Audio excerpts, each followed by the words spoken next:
for the thousands in attendance and the millions watching around the world. Ladies and gentlemen, let's get ready to rumble!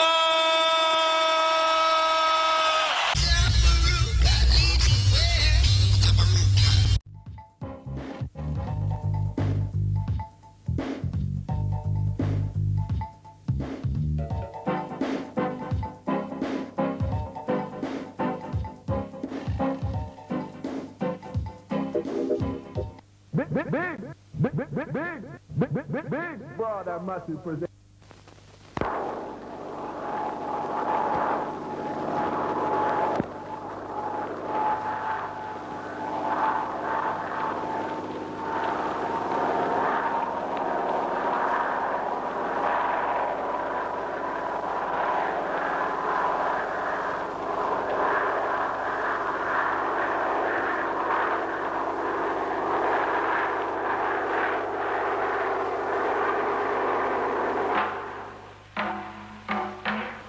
Undaunted by the driving rain, a sea of faces awaited at the Palisados airport the arrival of a living legend.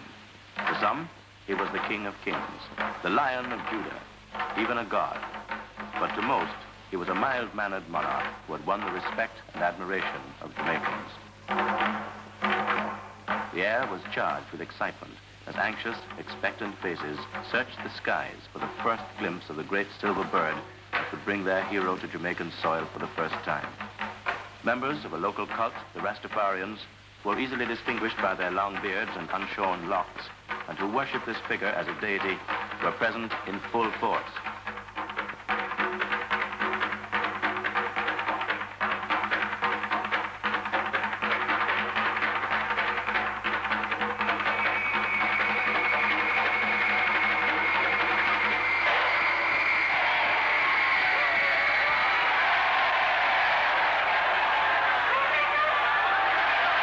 The most rousing, boisterous, tumultuous welcome ever given to any visiting or local celebrity, His Imperial Majesty Haile Selassie I, Emperor of Ethiopia, arrived.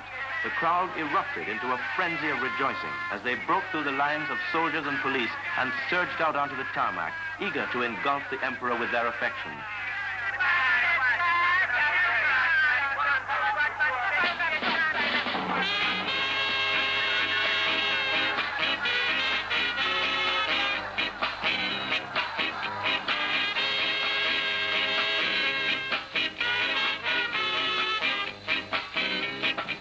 The ceremonial welcome that was planned had to be abandoned as the avalanche of men, women, and children swept away all semblance of order.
Good night.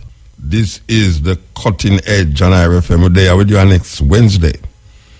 Oh, you know?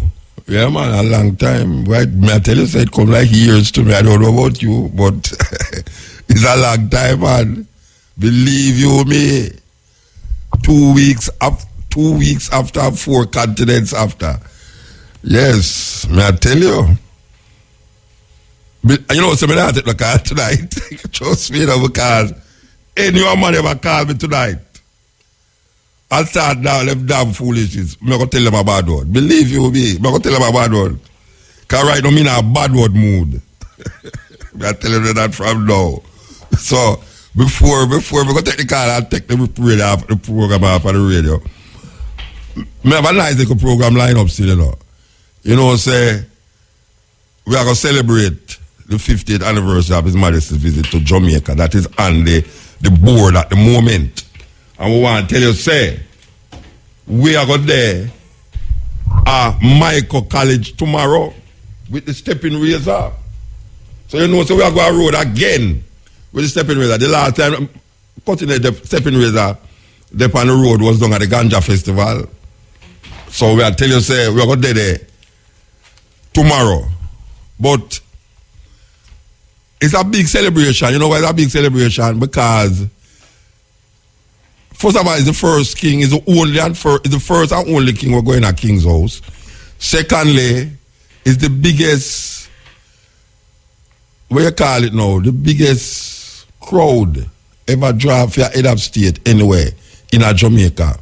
Nobody come here so and get the welcome where Emperor Haile Selassie get when him come to Jamaica. And it also, after coming out of Coral Garden, it kind of helped the Rastafari movement to kind of put back them foot on a level, and it's a kind of legitimizing Rastafari from the emperor, even though it wasn't said out of the mouth. But you know, so them bring him here to denounce Rasta. Yeah, them carry, cause it's a Caribbean visit him there, you know. Trinidad, Haiti, and Jamaica, and them actually bring him here to make him say, denounce Rastafari. As a matter of fact, them almost ask him, if him a God, almost. You know, say, hey, them lie, you know. From your little picnic, you know, me hear them and say, when Haile Selassie come here, him say, man of God. And that is a question where you can go ask a man that, or you can go ask a man if he's my God. You know why them answer that? Ask him if my God, make him say yes. Make him say no. That the rest of them can cut off them locks, stop promote them ganja, and start them damn foolishness. We look at now, 50 years after, 1966, 50 years after Haile Selassie come here, and Rastafari has grown larger and larger and larger, and has been able to contribute enough to Jamaica and how people view Jamaica culturally and spiritually in the world. So, without a doubt, the legitimization of Rastafari from 1966 until now, where we find that the evolution and the process, the problems, the tribulation and trials of Rastafari go through over the years. Some of them still exist, but we have been able to manipulate and baba and weave around a whole heap of them that we can now declare right up on radio, Rastafari is the Almighty I. Yes, without any apology to that. Yes. So we continue saying it, and we continue to liberate ourselves spiritually, physically, mentally, and we continue to make other people recognize them Africanness and how the spirituality of African people must be decided by African people, not by Eurocentric thinking, coming out of a Eurocentric religious practice and belief. So, we're there with you. We're there with you, continue the journey. Alpha Blonde, coming to and biggest African reggae artist to come out of Africa, original Alpha Blonde, who actually tell me to heal up a whole heap of ones where him used to play with too. Cause you know, him used to play with, him used to have Jamaican musicians that tour with. him have our own radio station. Yes, him have his own radio station. You understand? And whole heap of things. But him there. And as a man from Cote d'Ivoire, he was the first African artist to really bust reggae and Rasta in Africa. So it is no surprise that the same country we give birth to Alpha Blonde is now having the biggest reggae festival in Africa from the same country, Cote d'Ivoire, Ivory Coast, and promoting reggae and Rasta. Yes, it is really something to behold, man. It is something to behold. 4 days of reggae music, non-stop reggae music. 4-day reggae music festival. African artists from all over the world. This is the second, not all over the world, all over Africa.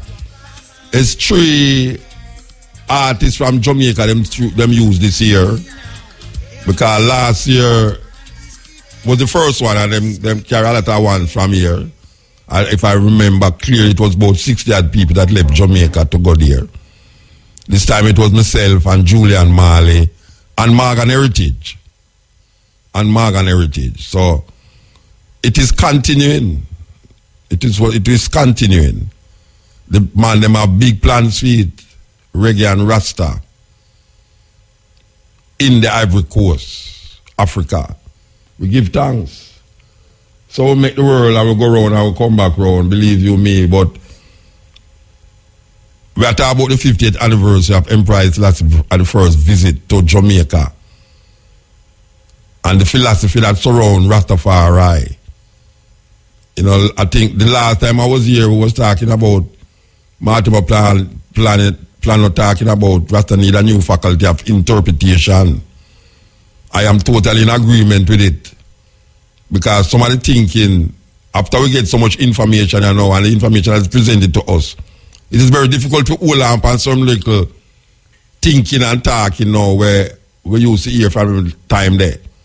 Even the argument of a theocratic government is something where I feel Rasta should have let go of this theocratic government and its returned Messiah. You know, I think the returned Messiah thing is really something that Rastafari should have really look into as a philosophy. You know, I don't know how the return Messiah fit in with, I mean, people who use the Bible to validate Haile Selassie in a serious problem. Yes, because Haile Selassie cannot be more powerful or less powerful because you declare him what you want to declare him. Haile Selassie is Haile Selassie from the beginning, from his birth until now. So I don't know the philosophy. People will hold on certain things if you do them realize. Just like Christians, like I have whole heap of Rastafari we claim Christianity and use the philosophy of Christianity to validate Haile Selassie. And no, and I mean really, it's like if something no go so, something just no go so. Haile Selassie stand alone to Haile Selassie stand alone. There's no need to validate Haile Selassie with any book. The validation come through Rastafari livity and the philosophy where I and I create round that livity. The experience of I and I through the livity in a Jamaica where we understand life to be ital. That is enough to validate I and I consciousness without having to turn to a book. Because the greatest part of Rastafari is not written. The greatest part of Rastafari is not written. There's no book that can hold the livity of Rastafari. But yet still you have people who look into a book to validate not an experience, but an understanding or a belief. A belief in a man and then turn the man into something that Western European philosophy claim, when we don't understand it from a perspective, we out in Africa, we in a Kemet. All we need is to draw from the root and stop draw from the branch. When the Greeks and the Romans them write to convert and write to suppress revolution, and the revolutionary spirit of the people them at the time was fighting against Roman and Greek domination. So when the Romans destroy the temples in Jerusalem, and them destroy the temples and come up with a pacifist philosophy to maintain them supremacy all over the world, especially in that part of the world. Thus we have something named Christianity, New Testament. New Testament Christianity as taught to us by the Roman Catholic Church over the years. And the branches that come after the Roman Catholic Church, especially the Anglican Church, the Church of England, that bind us and grip us. That's why you have different perspective of Christianity in the West and in the East. A lot of things that the Western churches declare, the Eastern churches don't declare that.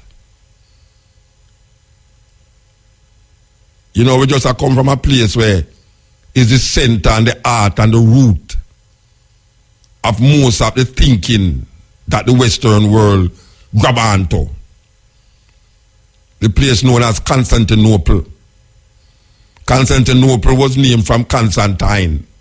Constantine is the man where call these people and say, look here now, we have to come to one conclusion about this thing here that we declare. Constantinople, now known as Istanbul, is where these arguments came out. So now we have a religion that binds us to Constantine. This man who claimed that him get some, just like Paul, some revelation for turn the Roman Empire into Christian Empire.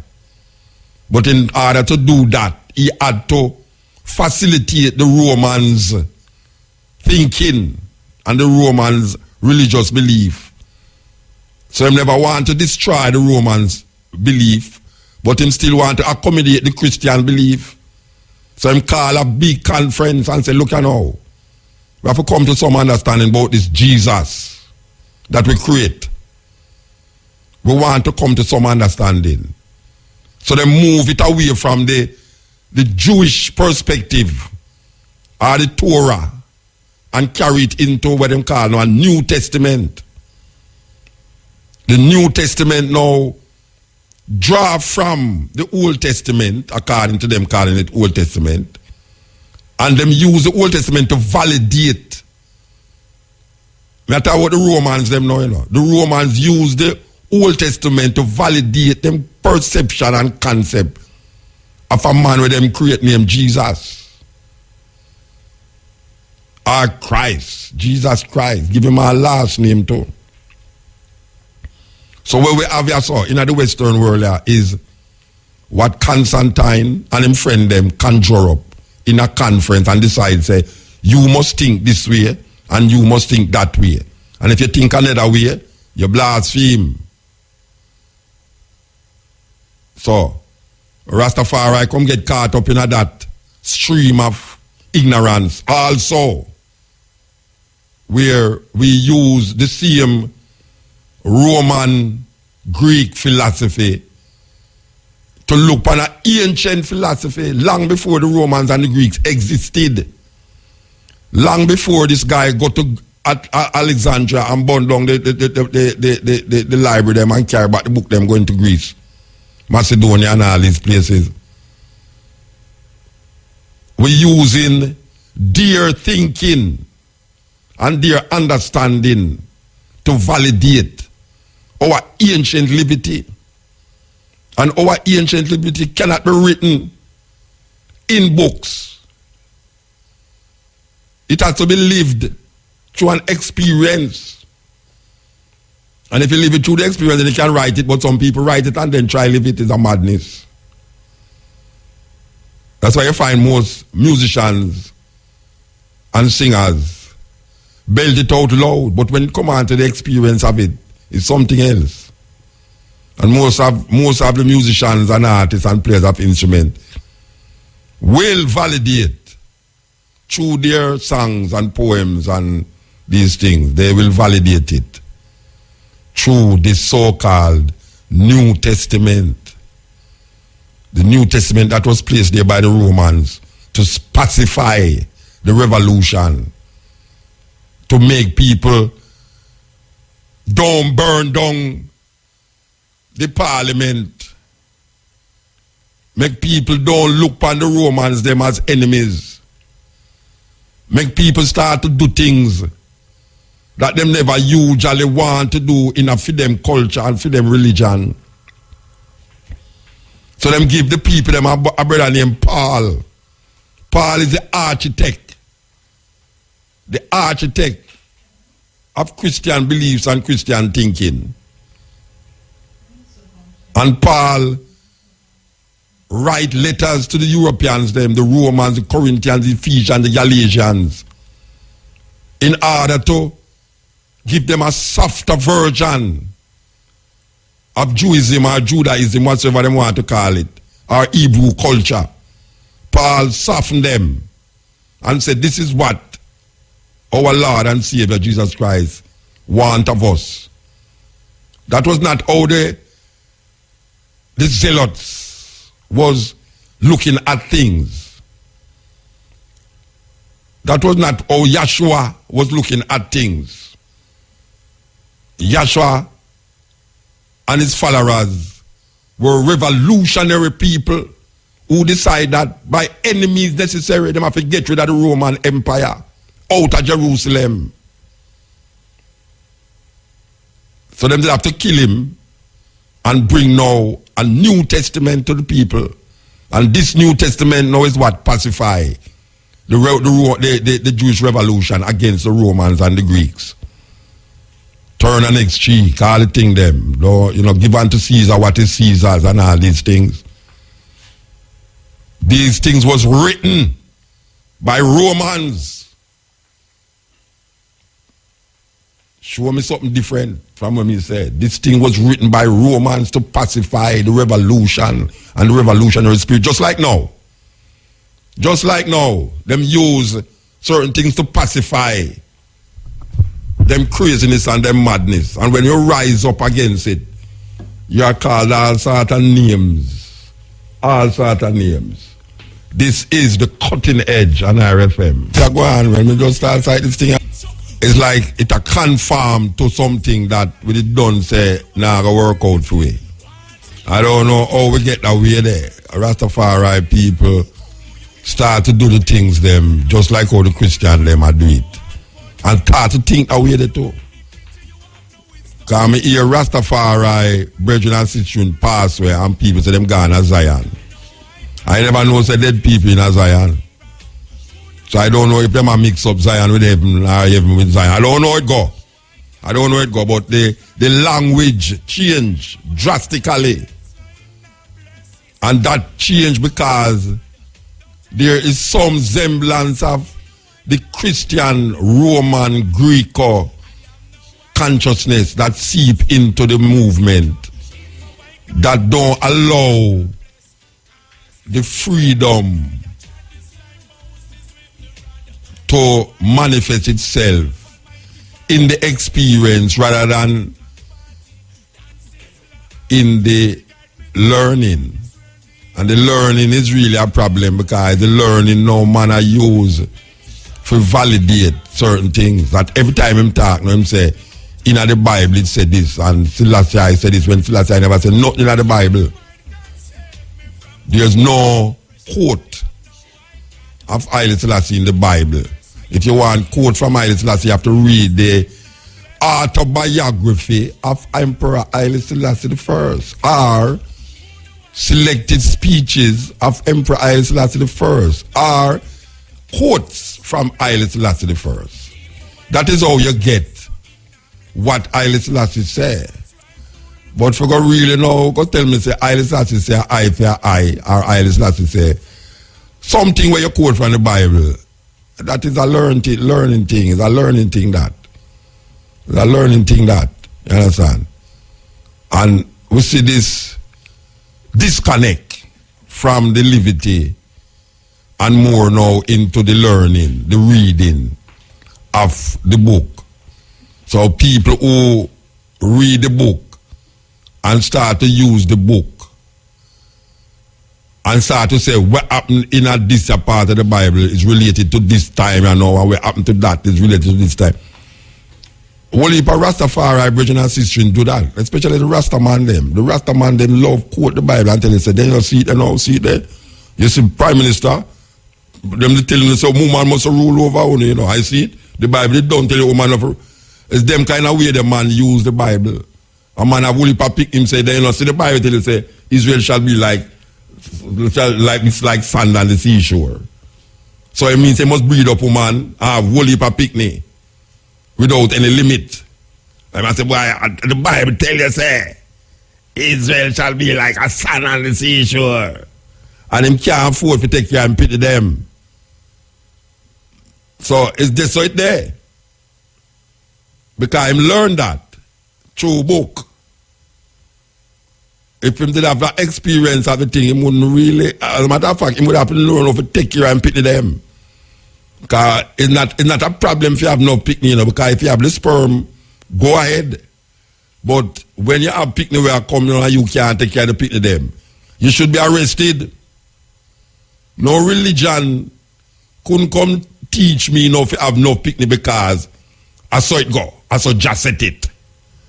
John said nothing. A human being carve them own destiny.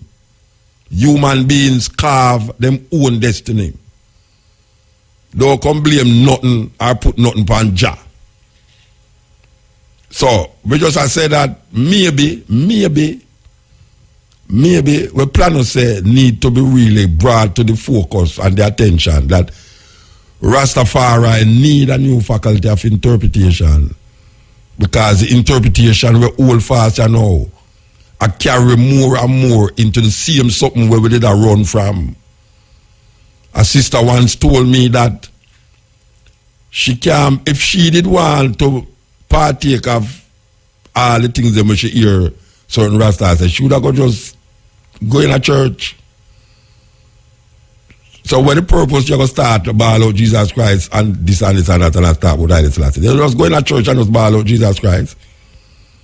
Because if you hold on to Jesus Christ, it don't make sense you hold on to Selassie. Where you hold on to Selassie if you talk about Jesus Christ. Jesus Christ is the Savior. So this argument about trying to connect this man with that invisible man over there, so that was created by the Roman, Greco-Roman thinking, and try to put it into perspective. If you hold on Jesus Christ, you will always, and if you say Haile Selassie Jesus Christ, you will say Jesus Christ continuously. It's like a double thing. You don't want to let go Jesus Christ, but you don't want to fully go in Haile Selassie.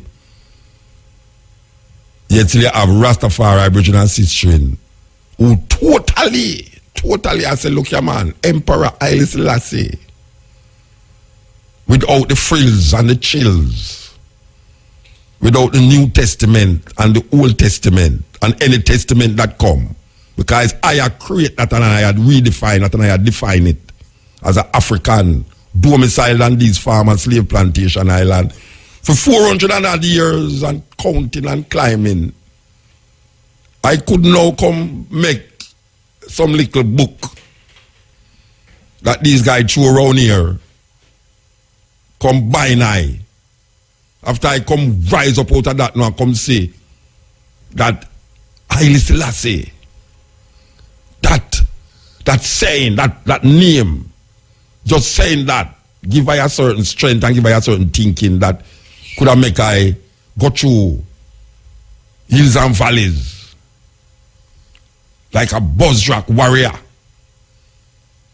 We are go through planting up the vineyard and searching for the sun in the sky with all the heat, air and water and nature that surround us, and the feeling of life, that energy that flow when we recognize the sun, when we recognize the water, and when we recognize air, A-I-R, the Trinity. Let God the Father, God the Son, and God the Holy Ghost. You know, no dopey business around here. No dopey business around here about God the Holy Father and God the Son and God the Holy Ghost. Which Ghost? Where the mother there? How them let go the mother outside? That me show you how them put the thing away. What happened to the Holy Mother? Even the Roman Catholic them no, say the mother important, and them say, Hail Mary, Mother of God. Imagine that. The Roman Catholic them say, Hail Mary, Mother of God. And you know what the Roman Catholic them say? Purgatory is controlled by Mary. You have to go through Mary before you can reach our son. It's like you sit down at the gate and say, watch out, where you are, my son? You have to go through me. Me is the mother. I am the mother of God. And that Roman Catholic them preach. You can't go further than that. Because the female, the feminine energy was always there to pronounce judgment in Africa.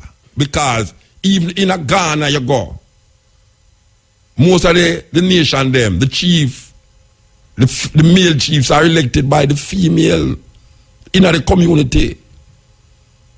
We live in a patriarchal society that we can recognize the part that the female play in the development and the progress of humanity. So when the guys them come and take out the female out of the whole consciousness. As they have man say God the Father, God the Son, and God the Holy Ghost. Then where the mother there? Where the mother there? Why God is the Father and God is the Son? Then why God turn Holy Ghost or God bottom? What a bottom it the toe? When you really check it, what happened to the mother of creation, the divine energy, that feminine energy? We lose that. So anytime we talk, we just talk without that. You have the sun and the moon. The sun is the nearest star to the earth, 93 million miles away from the earth. But yet you have brighter stars in the sun, in the earth above, brighter than the sun. And the only reason why the sun looks so bright is because it's the nearest to it. You have many sun and many moon out there. One planet have all 11 moon around it. A man gone past the moon and I go further than the moon, you know. I send a spaceship past all Mars and gone way over. And I look through them telescope and I see things where unbelievable. And yet still we who recognize the I, highly I, almighty I, we who recognize that I, still a search for some name or some historical reference point to justify our livity. The way you think Nyabingi come from? Nyabingi is a female. Out of Uganda is female energy that propel Nyabingi. Yet still a whole heap of Rastaman don't want to project that in the Nyabingi. Because them feel say, I don't know where them get female enough to play drum and all them foolishness there. To me, it's foolishness. I don't know if you're next man, to me it's foolishness. I don't say what is the purpose. I don't, a man have to explain to me why a female can't play the drum. And I know why them say women have to cover them here. Because the Bible said that. Paul, again, the learning out of the book, decide the experience of Rastafari. When Rastafari gone past these things, the Nyabingi is supposed to carry you beyond Paul, beyond Saul, beyond Solomon, beyond Sheba. The Naya being is supposed to carry you beyond Melchizedek and all these orders that people rise up with because it's in the Bible. I mean, no woolly for one outside and no vex when we say these things. But don't vex, because I no vex. I just say that we did rise up a certain way, and to keep the integrity, we have to make it evolve that certain way. But this is not evolution where we are saying, this is detraction. This is detraction. What we are finding now is that people who learn about the thing are detract from the levity of the thing. I remember one time, we in a 12 tribe and them say, when we are talking about ital food, them say, it's food doctrine you preach. You don't know, it's not what go into you that defiles what come out of you. Rise, Peter, kill and eat. So all of these thinking come from learning Bible talk. So when you tell a man about ital levity, him say a foolishness. It's foolishness. But the Rasta man who did come originally, where the ital levity, where I eat pure vegetable and I eat no processes, no process that. It's an experience him that develop for sure. You say, watch you know. We can be self-sufficient, self-supplying, and we can move naturally or itally in the healthy way. Him couldn't write that, but he might experience it. A guy come down and show you, say, you might read book, no, he tell you, say, boy, right now, you think food can help you. Food can help you, you mean? It's not what going to your body, it will kill you. It's what going on, you're going to kill you. Man, I'll preach, but him no relax because he might tell you, say, does not nature teach you that? You're being gay. So, a 50th anniversary of Empire State the First, we want to play the visit of, for those of you who never hear it before, this was a documentary done by GIS at the time when Haile Selassie came to Jamaica. From him come off of the plane till he left Montego Bay. And we're going to play it, believe you me. This is the cutting edge on IRFM. We're there with you. Okay. Brian's no advertisement already yet. Here we go.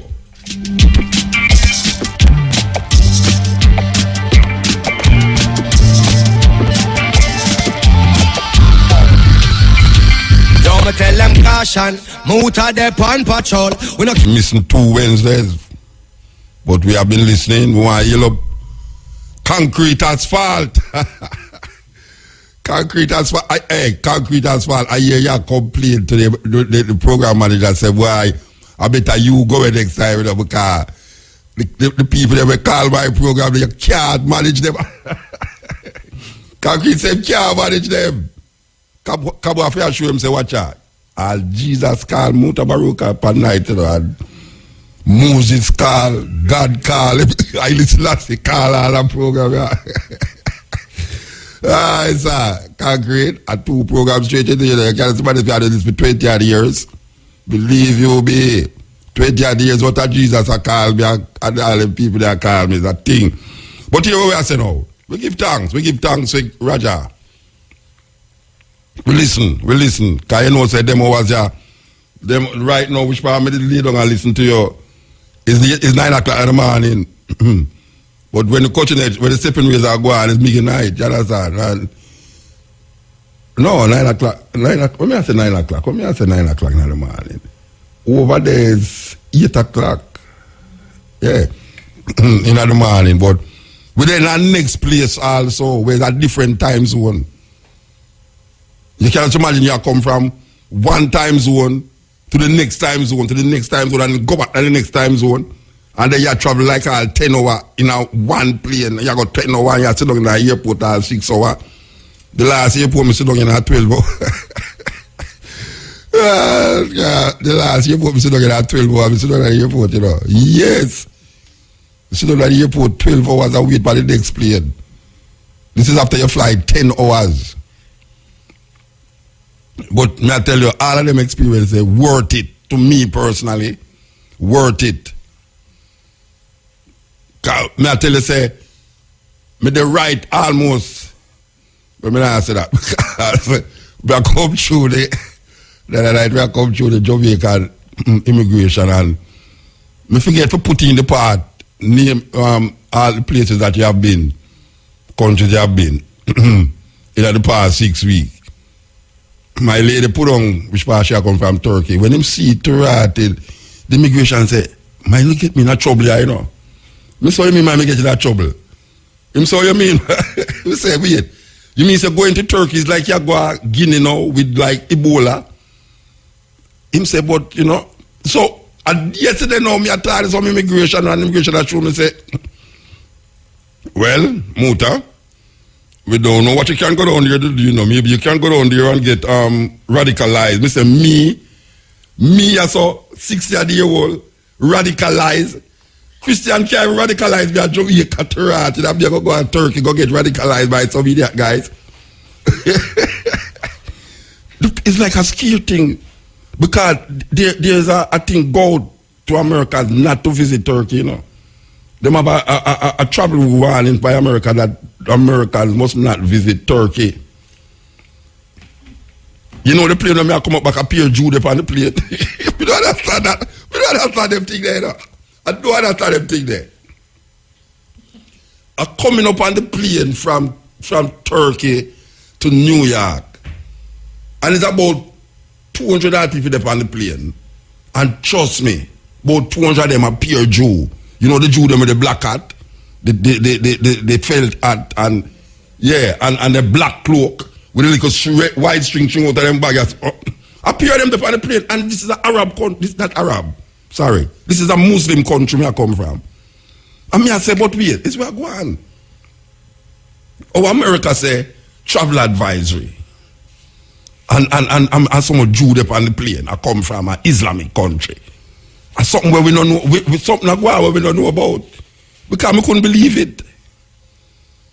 And me, you know, so me is a little, me love go see things for myself and experience the thing, you know. Because I said, boy, I really want to go down to the refugee camp. And the brethren I say, but at first me think so me could have drive go down there, you know. That's why I suggest it. The man says a 1.5 hour flight. Me say, watch you know, at 10 hours, me just come on a plane and I'm going to take 10 hours to go back again. Me not fly no more flight. That's the only reason why me not go down there.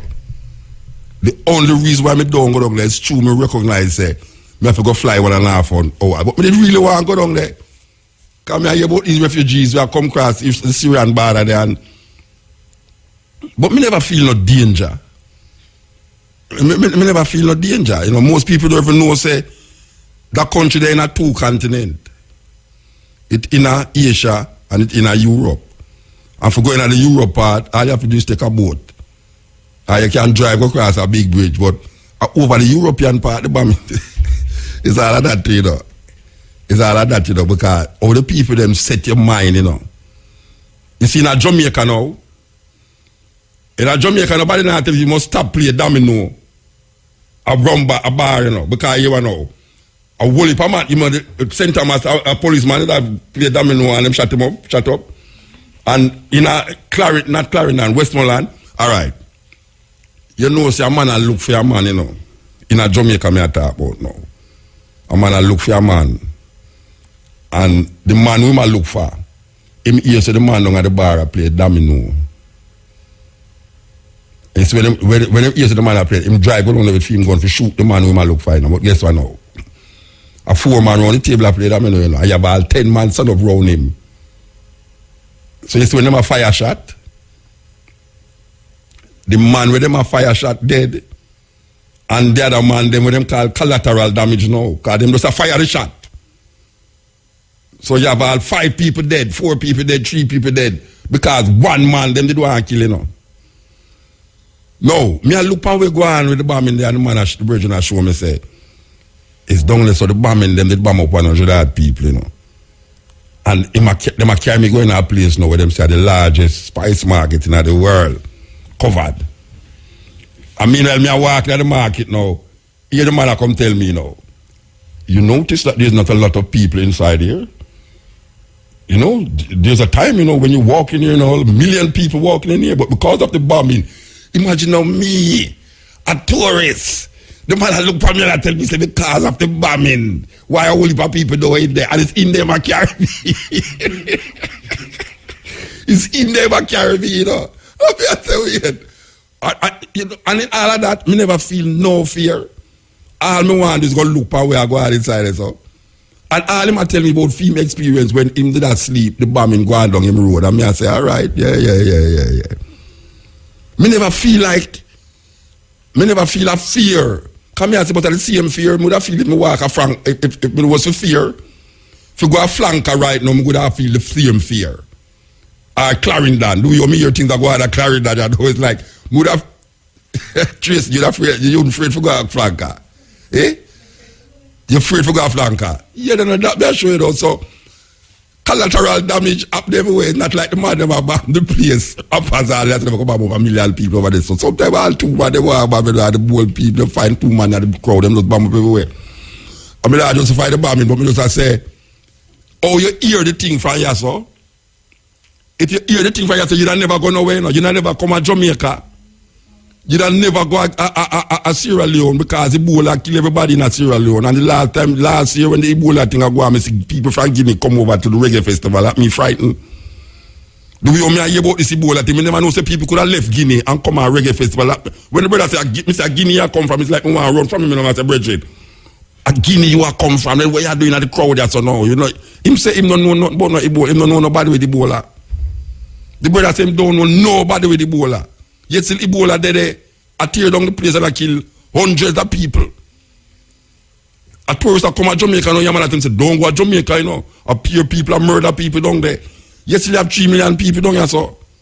And you walk up and down, when you walk down the watch, you don't feel no way afraid. But that don't mean a bullet can, a man run, a man and lick a bullet and kill you. So it's the fear factor.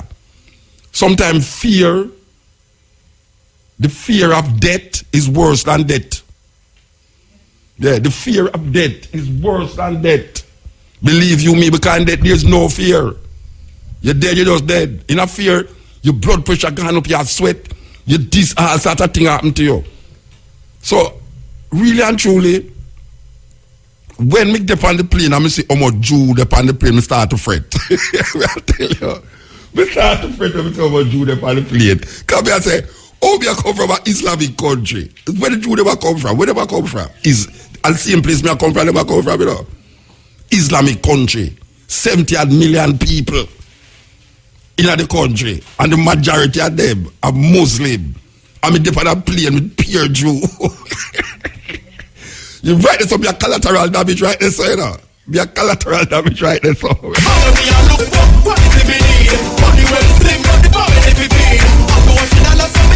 Reggae. Saturday, April 30th, the Beach Bar Doctors Gate Beach, Montego Bay. Tickets 2,000 pre-sold. Available at Fontana Pharmacy and El Paso. Call 631-4952. Showtime 10 p.m. Also, Montego Bay's own Sugar. Tell them the Beach Doctors give a go jam. Jews upon the plane. I mean, seriously. But, you know, America have a philosophy. The enemy of my enemy is my friend. So, what them do is Assad, who is the president of Syria, because him is them enemy, them side with some people who them wouldn't even necessarily want to side with, which was the enemy of Assad. So the enemy of Assad becomes America's friend. Now the ISIL people, them totally have it another way. Now the ISIL people, them say, the friend of my enemy is my enemy. So they will see it. The friend of my enemy is my enemy. So when you look on like the Kurds now and evil Turkey, which is a pro-American government them have in a Turkey, and the Kurds them get backed by the American regime in a Iraq. Cause Iraq border Syria too. It's like when you look on where going now, them it's like them people they know them want to kill 2 people, and if the 2 people them in a market, them just blow up the world to blow up the market, blow up everybody just to kill the 2 people them. I saw them look on thing. Like how me didn't have to play there though. He didn't have to play with the whole heap of Jew them though. I say, but wait, it's a serious thing I know. And even though you see the whole heap because them places you know, it's like how you come out of a taxi and take your luggage for going at the airport now for go check on. Before you reach at the counter, you have an X-ray machine. And like America, you know, when you're done, America now you get your boarding pass and you go through immigration now and then you're gone now through X-ray. You go through the X-ray machine now. Them places don't stay so. For you come out of your taxi and enter the airport for go check on. You have a machine there. We check on your hand luggage and your suitcase and everything. And you go on down the other way, you get another check. When you check on your luggage too, you get a next check. So when me I look on it now, me I say, boy, me say all them check there, and me all them check there, but me I look on the plane and I say, boy, the people them on the plane are outweigh everybody else kind of people, and I peer Jew me see on the plane. Peer black suit, black coat man, and the little string where you hang around on them side so and them hat, black hat. And the little ring, the little thing where them ring around them ear around on the side. So I say, but I want me to do on a plane, Rasta. Because this, me I set up myself for collateral damage right as well. And it's not like the man them don't know me. The man them don't know me either, but them a fight against a group of people and me go find myself right at the big light. But it work out. It work out, you know, give thanks. It work out still. I know when I go back there, I know say me go back there, me go on the Syrian border because I want to see them refugees because it's a big thing. It's a big thing. Millions of people come crossing in Europe because of that refugee thing. And a whole heap of them now I get recruited by these group, these ISIL people for go in Europe now for go do terrible things. I don't know. It's a different world down there, so total different world. I mean, it's just different. It's just different.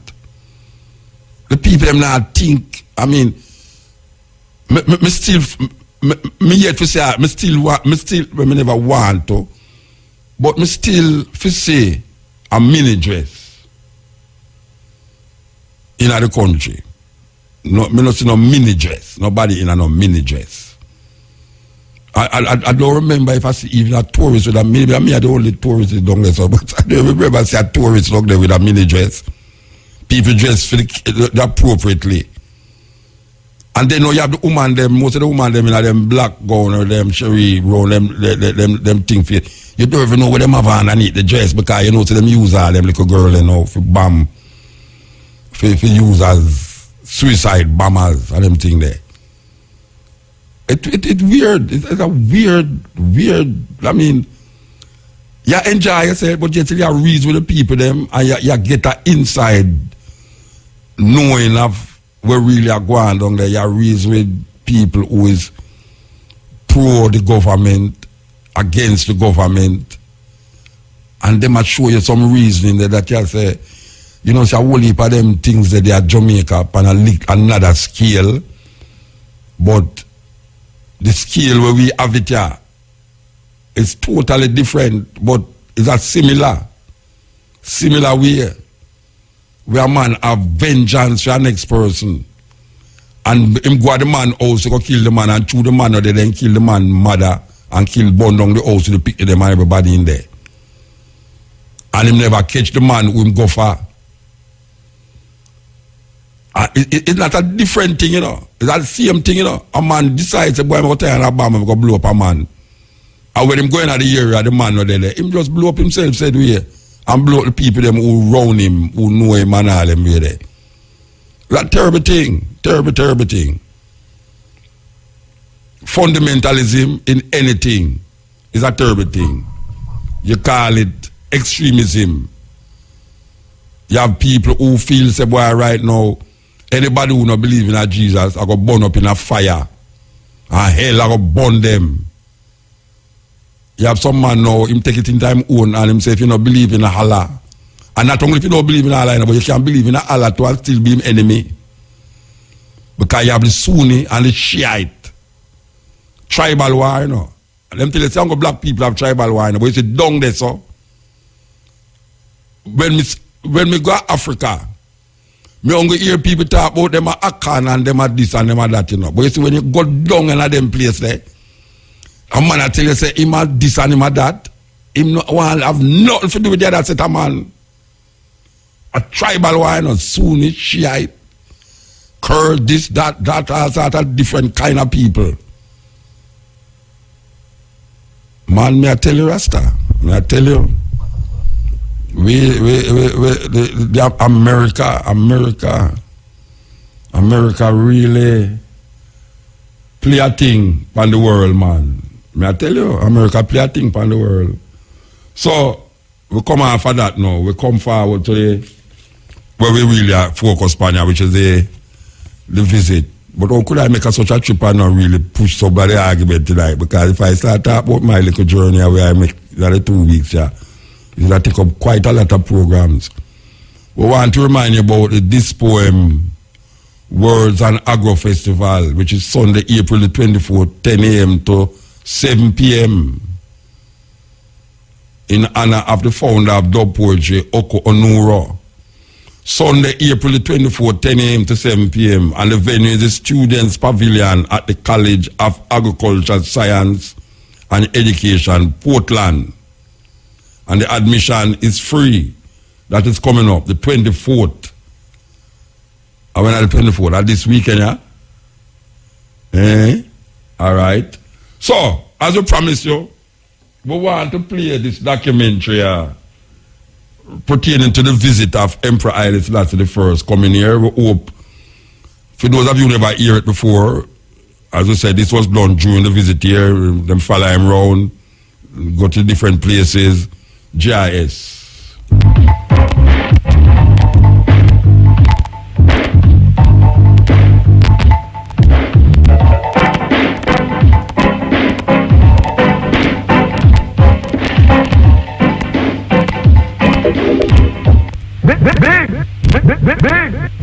Big brother must present.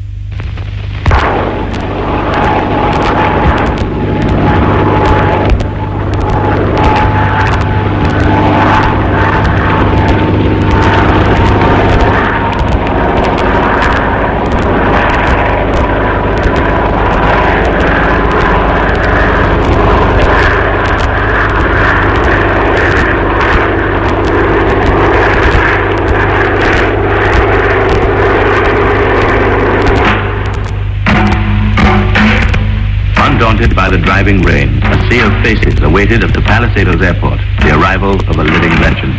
To some, he was the King of Kings, the Lion of Judah, even a god.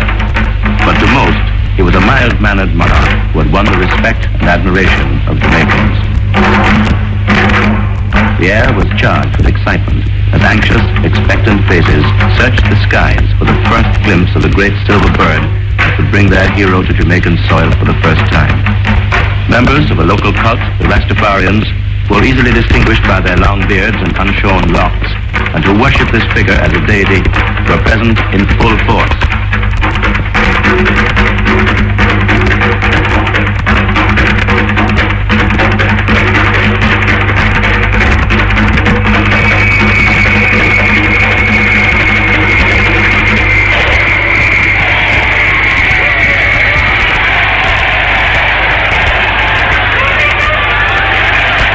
The most rousing, boisterous, tumultuous welcome ever given to any visiting or local celebrity, His Imperial Majesty Haile Selassie I, Emperor of Ethiopia, arrived.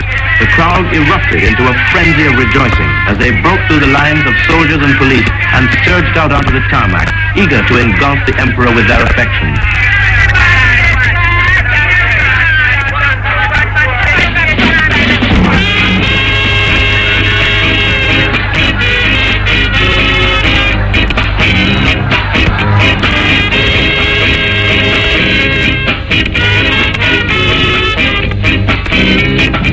The ceremonial welcome that was planned had to be abandoned as the avalanche of men, women and children swept away all semblance of order.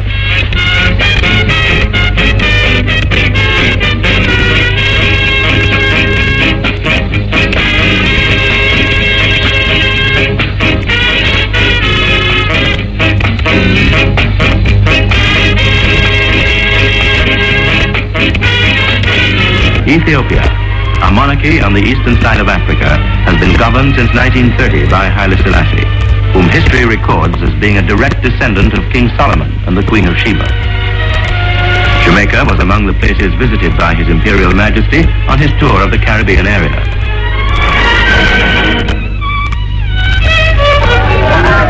Huge crowds jostled for choice vantage points all along the route in the hope of seeing the Emperor.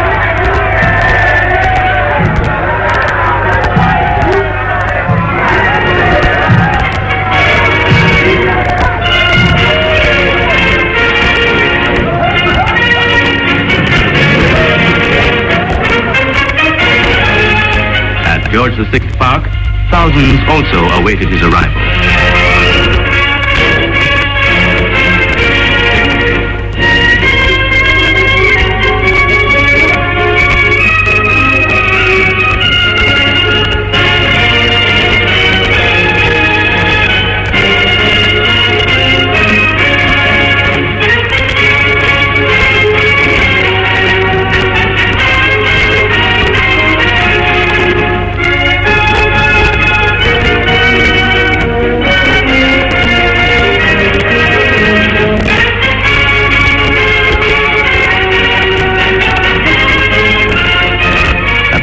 Cenotaph, His Imperial Majesty laid a wreath in memory of Jamaicans who gave their lives in both world wars.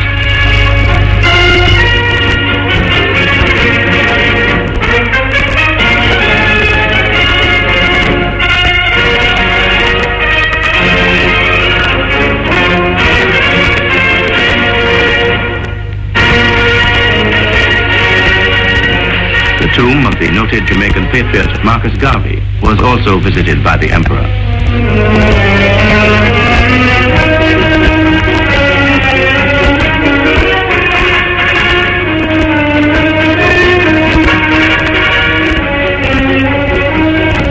The royal party next drove to Jamaica House, the official residence of the Prime Minister, the Right Honourable Sir Alexander Bustamante.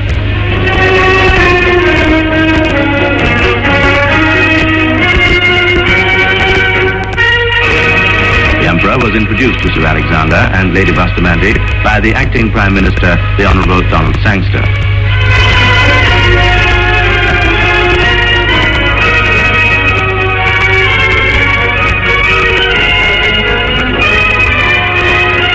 The National Stadium was the scene of the civic welcome extended by the government of Jamaica to His Imperial Majesty.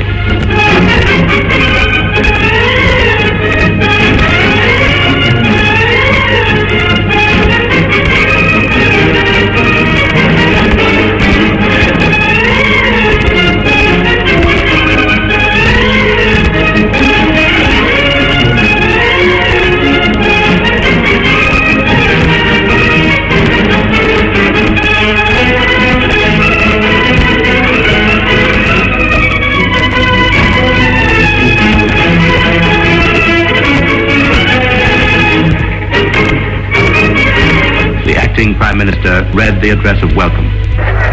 Your Imperial Majesty, I have the great honor to express to you, on behalf of the government and people of Jamaica, a most warm and sincere welcome. This, your first visit to Jamaica, is for us, Your Majesty, a most important and significant event. We have long hoped for this occasion, and your presence with us today is assuredly, Your Majesty, a high point in our history. Mr. Eustace Bird, one of the two KSAC commissioners, presented the keys of the city to the Emperor. His Imperial Majesty and his party were treated to displays staged by the military and young schoolgirls.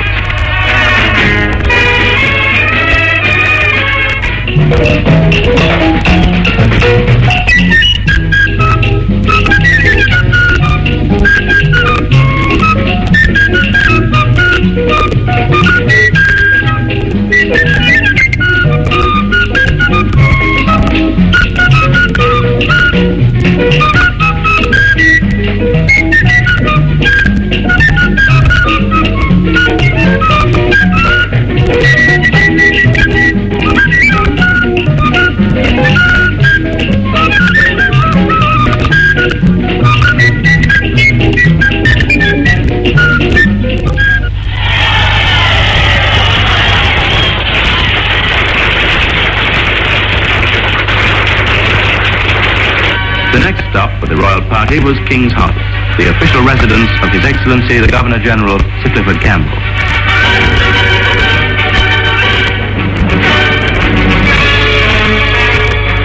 His Imperial Majesty was introduced to many dignitaries and members of the Rastafarian cult in full regalia.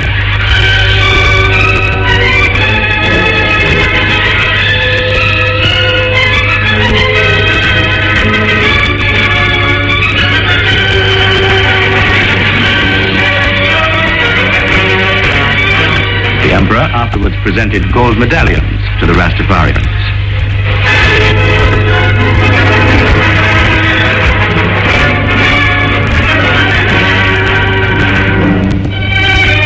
Then it was our turn for gift-giving. At a formal reception at King's House, the government of Jamaica presented gifts to the Emperor and to his grandchildren, who accompanied him on the tour.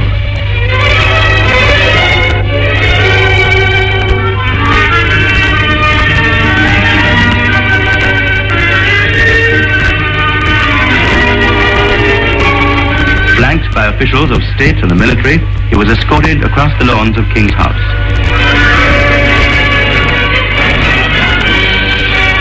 There, on a balcony, he settled back to enjoy a Jamaican concert under the stars.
Sounding brass and crashing cymbals of massed bands heralded the opening of another session of Parliament at Gordon House. This session would be addressed by His Imperial Majesty.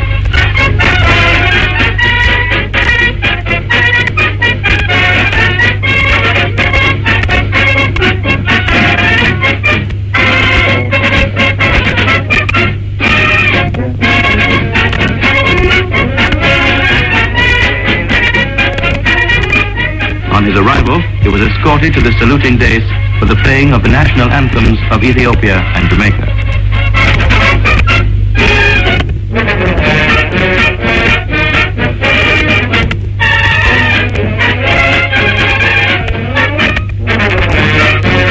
He was then ushered into the council chamber.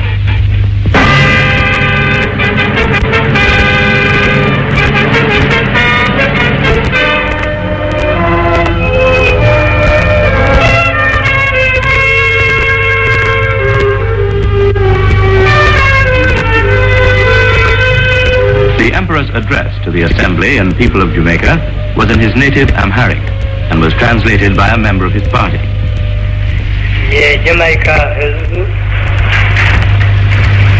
I had always wished to come and visit Jamaica.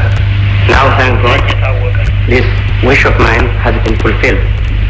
Upon arrival to Jamaica, I have seen more than I had expected.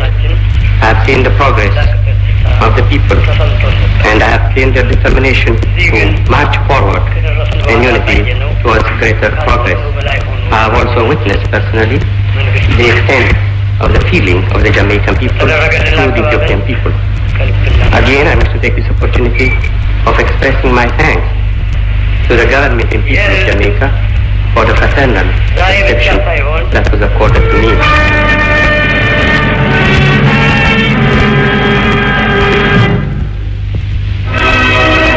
Among the academic institutions visited by His Imperial Majesty were Jamaica College, the College of Arts, Science and Technology, and Mico College. And here at Mico College, one of Jamaica's oldest teacher training institutions, he was met by the principal, Mr. Glenn Owen.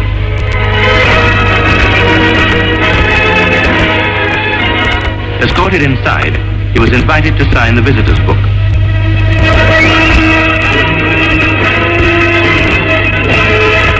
And a gift was presented to him by one of the pupils. The University of the West Indies is one of the institutions of which Jamaicans are justly proud. It covers 650 sprawling acres at the foot of the Long Mountains in St. Andrew, and it has recently been granted full independent status by the University of London.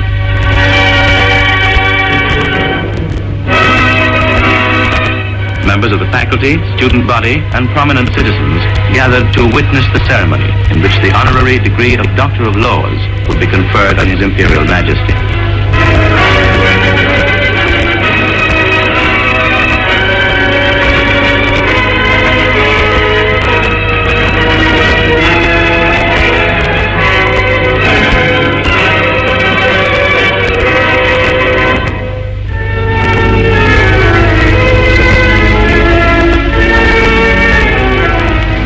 Philip Sherlock, Vice-Chancellor of the University, conferred the degree. The Emperor's reception for the Governor-General and people of Jamaica was held at the Sheraton Kingston Hotel.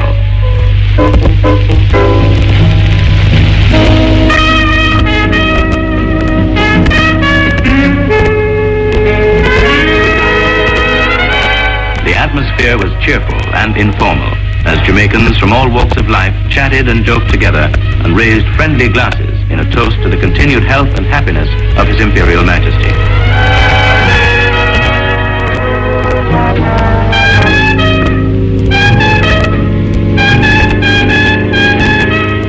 As a personal gift, the Emperor entrusted to the government the funds to erect a school.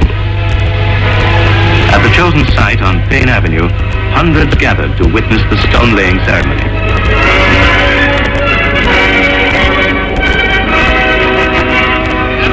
In appreciation of the Emperor's generosity, the government decided to offer a scholarship to an Ethiopian student tenable at the University of the West Indies. The foundation stone was laid by the Emperor himself.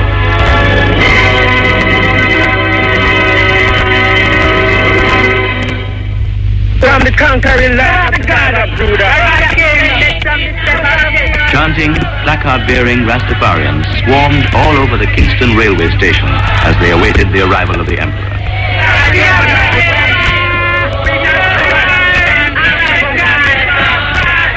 This was the beginning of a journey by rail across the island to Montego Bay Airport, from which the Emperor and his party would depart.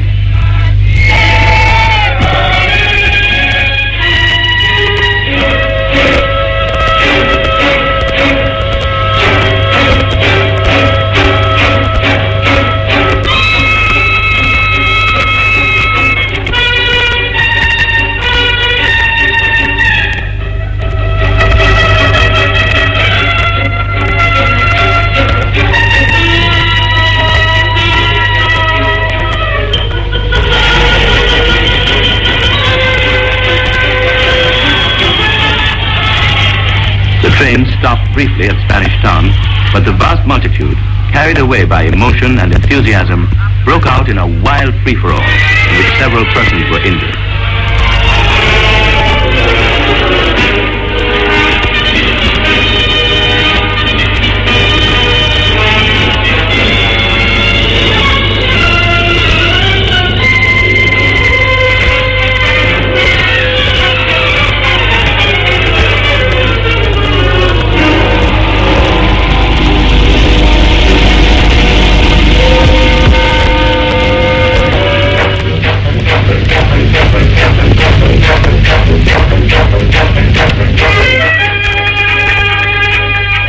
Journeyed through the countryside, the Emperor was treated to glimpses of the Jamaican scenery. His Imperial Majesty made several stops at various towns along the route. Some of these included Denby, Williamsfield, Maggotty, and Montpelier. There he met both prominent citizens and humble folk. He also saw something of our rich heritage of folk dancing.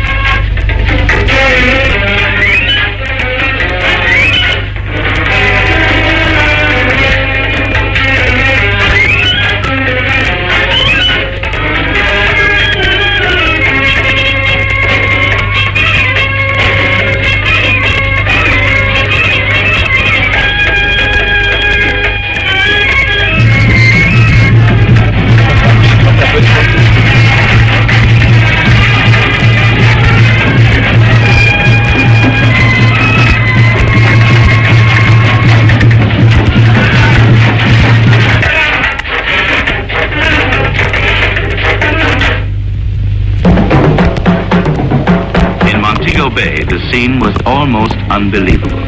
Thousands crammed the streets and lanes and carpeted the rooftops. Many of them were Rastafarians who had come from all over the island to catch a final glimpse of the Lion of Judah.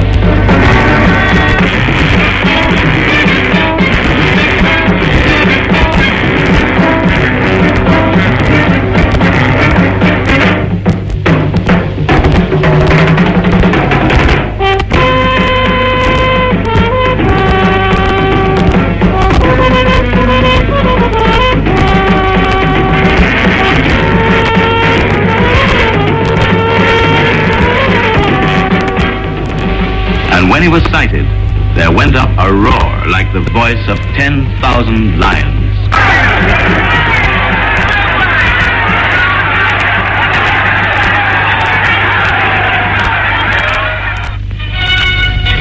At Montego Bay Airport, His Imperial Majesty was given the military honors that were thwarted on his arrival at the Palisados Airport by the overzealous welcome. Here, strong detachments of soldiers and police kept the huge crowds at bay.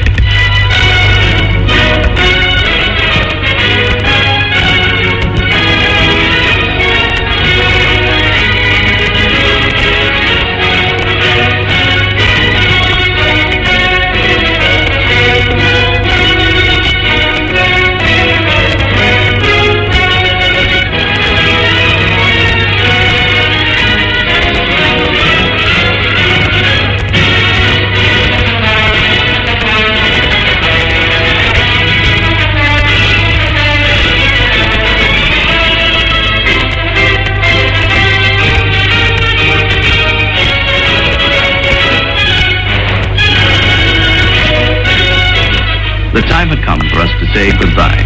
The Emperor had spent 3 days with us, yet it seemed but a few fleeting moments.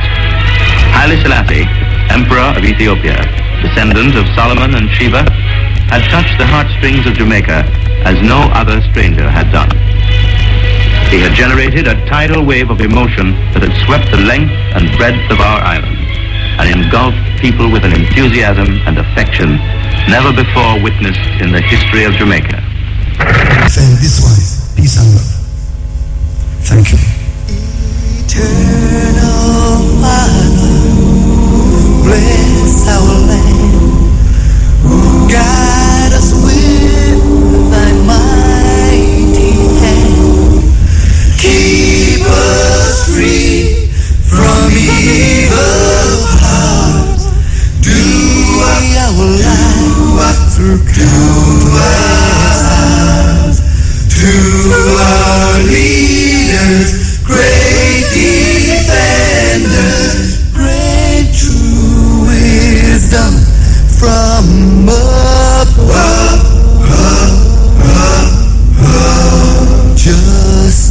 Justice, truth, be ours forever. Jamaica, land we love.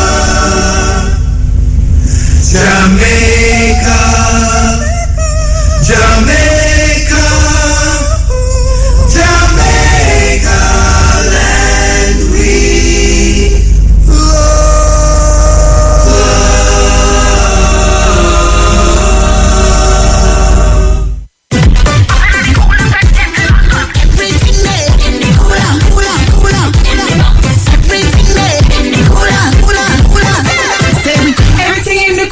Are you ready for the Red Stripe Red Carnival Supermarket Cooler Promotion? Pick up a Red Stripe 6-pack for a chance to win a cooler with Red Stripe Air. Write your name and contact number on the receipt and drop your entry in the box provided at participating outlets. One winner will be chosen every 2 weeks from each location. Conditions apply. Authorized under Section 58(3) of the Betting, Gaming and Lotteries Act. Must be 18 years and older. Drink responsibly. RPM. Thought-provoking. Always smoking. Lyrics like a bazooka. You are listening to Mutabaruka. Yes, Mota, what go on? There, man, cutting edge. Yes, I. Yeah, man. Tune in, yeah, man. Right on the edge, you know? So well, here we are, Mota, 50 years. This is it, you know. 21st of April, 2016, next 50 years since His Imperial Majesty Haile Selassie the first touchdown in Jamaica, Jamrock, you know? And you know, it was a Thursday.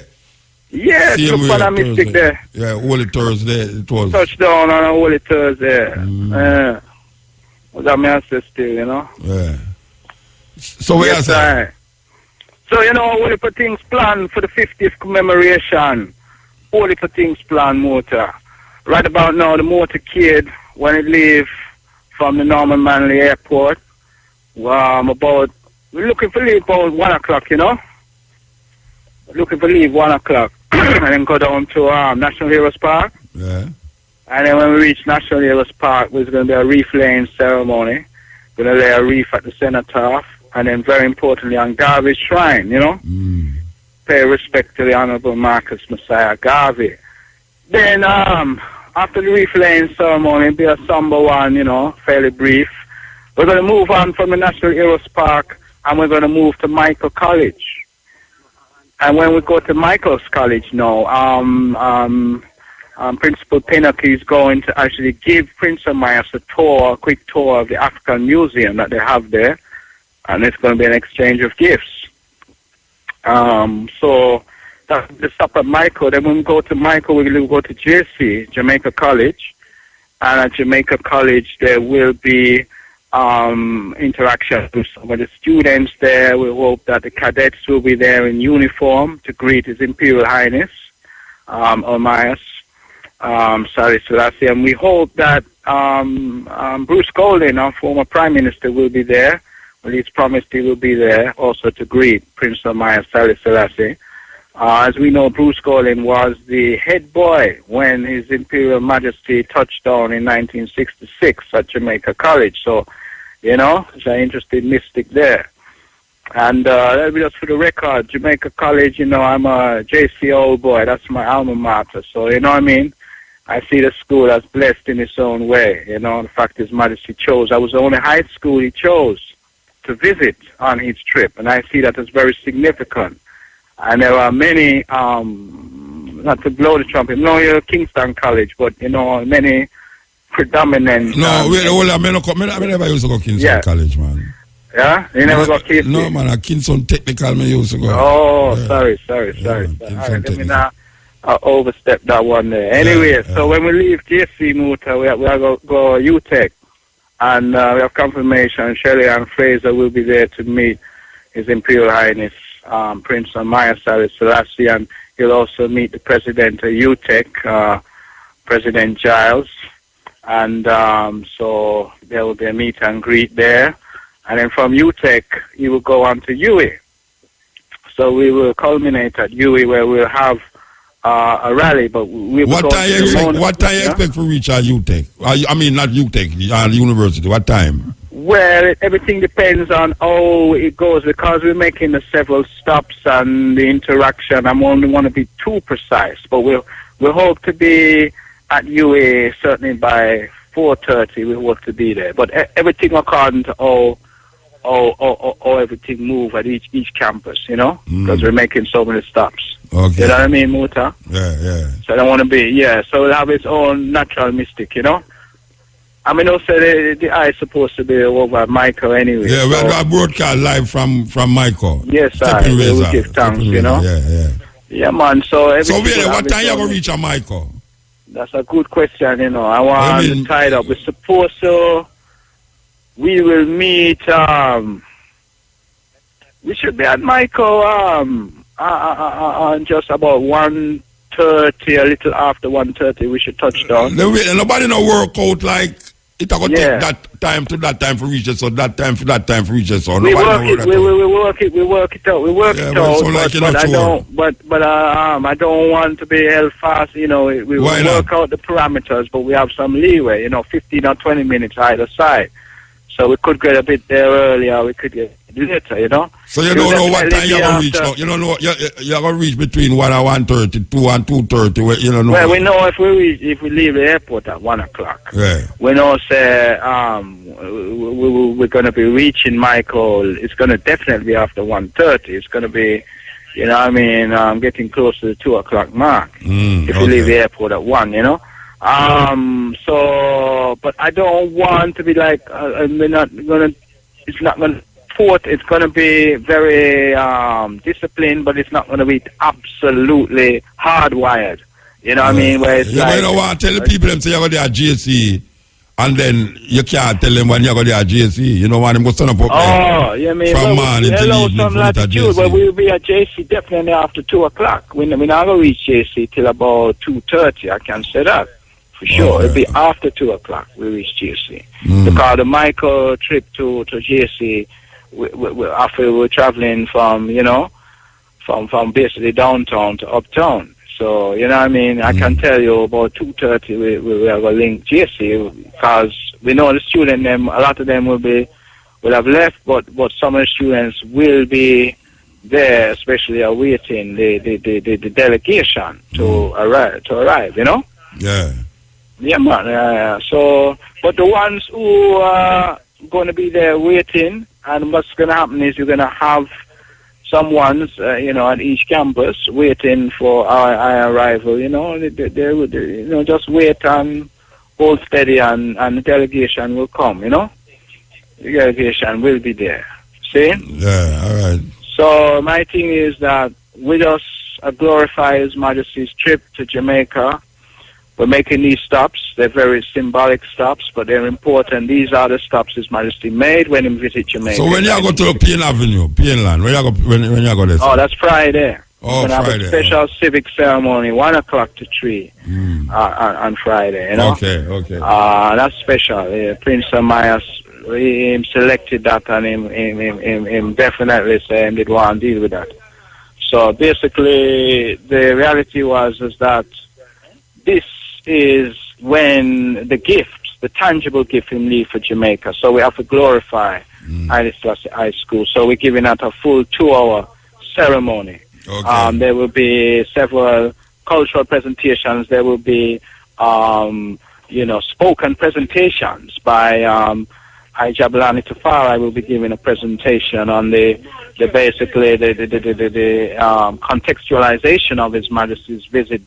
Sister Mitzi will give a presentation as well, and of course Prince Amaya Selassie will give a presentation, and there'll be interspersed with musical performances. We'll have History Man performing, Warrior King will perform, we'll have Fred Locks perform, a couple of the die-hearted cultural artists who support these causes and give up their services in a charitable fashion, Yeah, all right. And we celebrate such artists every time. Okay. So that is the thing at the school. And then at the lecture now at UA campus, we have a lecture given by Prince Amaya Selassie, 6 o'clock, regional headquarters. I want to emphasize regional headquarters. That's not the Mona campus, but the new building on the other side of Mona Road. And this lecture will also feature not only Prince Amaya, but we'll have Sister Mitzi will read a citation that the university gave when they were conferring the doctorate of laws upon His Imperial Majesty Haile Selassie in 1966. After the lecture, very importantly, we have an exhibition. Yeah? And, exhibition will show us a lot of pictures of His Majesty's visit to Jamaica. It's a photographic exhibition. I just seen it. And the brethren, I have to give big up Jabalani Tafara and Priest Douglas Smith, who did a lot of work putting that exhibition together in the regional headquarters. So in the gallery section, museum section, there's a nice exhibition, After that exhibition, now we move on to the next part of the itinerary, which is essentially, I have to say, Sunday, the Ethiopian Orthodox Church service at Maxfield Avenue, special service. This service will start quite early in the morning, about 7, and it will go till about 11. So His Imperial Highness Prince Amaya Haile Selassie, being a member of the church, will attend that service, and after that service, he will then go to Montego Bay. One thing I must say about the lecture, though, and I just want to put it out there, the one at UA, there's a limited capacity, seating capacity. So it's really first come, first serve, you know, because only like a couple hundred or so. Okay, so you know, the screen you put outside, no screen, you know, put no screen outside. Boy, unlikely, you know, unlikely, unlikely. I won't count on that still, but you know, we'll see how that go. But yeah, it's gonna be like first come, first serve. So I mean, if you come late and you don't get a seat, you know, it's like so it go, you know. All right. But we'll record it. That's all I can say. So you can get the videotape of it down the road, but you won't see it live, you know. So back to the church service on Sunday. It's going to be a great service for those who are members of the Ethiopian Orthodox Church, and it's going to be a coming together and a reflection on where the Ethiopian Orthodox Church is in Jamaica right now. So we'll look at that, and then after the church service, there will be an event over in Montego Bay, Sam Sharp Square, a cultural event and a reception over in Montego Bay about 4 o'clock in the afternoon. Yeah? So the Montegonians will have an event at which Prince Amias will attend. Okay. Well, sound like enough things for 2 years. Enough things, yeah. All right. So, well, as we are going to set up shop tomorrow at 2 o'clock. Yeah. We're going to have concrete asphalt on the road with the motorcade. See. So, you know, people who not there will know through IRFM will know sound what is going on. Yes. Yes, I. Give thanks, brethren. Give thanks. Yeah, man, for the update and thing. Bless you. This is the cutting edge on IRFM, as we are say tomorrow, which is a little more family start tomorrow. We will be setting up IRFM, Stepping Razor. We'll be at Michael College. Yes, one of the places that Haile Selassie visited during the time of his visit here in 1966. He has come out of Rasta way. We see where them going to put Harriet Tubman on the American $20 bill. Yeah, a serious thing. Them going to put Harriet Tubman, the former slave abolitionist. She will be on the $20 bill. On the $20 bill, yeah. The $20 bill. Serious thing. US dollar bill we are talking about. Cutting edge, hail up. Yes, good morning, Muta. How you doing? I'm dear man, I'm here. Well, tonight is your lucky night. I heard you on the radio saying you wanted to speak to the refugees. I am not a refugee, but I have interacted. No, hold on. I don't understand your start of tonight is my lucky night. Because of what you had said on the radio, man. Yeah, but I never want people to the refugee here. I was talking about going there. You want to go there? I can't help you with that. No, the man said, well, you know, if you listen to me where we are going, you know, I was in Turkey, you know, and I wanted to go down there. Them said, they will carry me down there, but it's 1.5 hour flight. I thought I could have driven. So when them say 1.5 hour flight, because I don't take a 10-hour flight to reach there. And I read no say the next 2 couple days I got to take a 10-hour flight to reach down here back. I just said, well, I don't really want to take no 1.5 hour flight there right now, you know. So we never get to go. But they must intend to make me go down there. Anyway, you say you're a refugee. You're a Syrian refugee? No, I'm not. What kind of refugee is? I am a Jamaican. No, but 2 years I'm lucky now because I'm going to talk to a refugee. No. I got the opportunity to interact with some of them while I was in Sweden. I was there for 2.5 years. Okay. 2.5 years? Yeah. But so, I just said that day them go across there. You thought was a different thing, I know. No, man. Last summer specifically, I got to interact with some of them. Oh, the one them from Syria? Exactly. Okay, all right. All I can say this to you, Muta, is that I'm really surprised that one group of people can just hate another group, and the truth about it is it's not the majority of people hate them, you know, but the majority of people just not doing anything. If you understand what I'm saying, alleviate the problem. Exactly. So I see some things, I hear some things. Some people, most of these Syrians are, that at least the ones that I've spoken to, are really educated. You know, them bright. Some of them have university degree. And when them reach, there's like Europeans, some of them surprised that them have a degree and these kind of things, you know. Some of them surprised that some of them is Christians. I was surprised, to be sincere, because we couldn't figure Arab and Christian come in, but you know, it was just a country like that down there. Arab and Christian live. I mean, Christians and Muslim, not Arab and Christian. Christian and Muslim. Kind of every Muslim is an Arab, you know. That is true. Yeah. So that was there. I remember one time. No, when you say it was there, you must in Sweden. Yes. Yes. Yeah. Okay. So while being in Sweden, I get to observe the media and also talk with some of them. Some of them related their stories to me. But let me tell you what really struck out to me. There's one time in Sweden, sometime in the October thereabouts, probably November, they wanted to house these refugees because they're running out of space in where to house them. They wanted to house them in, I think, some place not being used. And would you believe that some people burned down the building? So I never want them there. Yeah, because them what nobody wants them there. So I'm really surprised that just about the level of hate. Well, some Europeans lock them bad and say them nah allow no one to come across them border. So that actually that is true. You know, Denmark did that. They actually put advertisements in the paper in Syria and these places saying don't come to Denmark. You know, they actually do things like that. Yeah, terrible thing, man.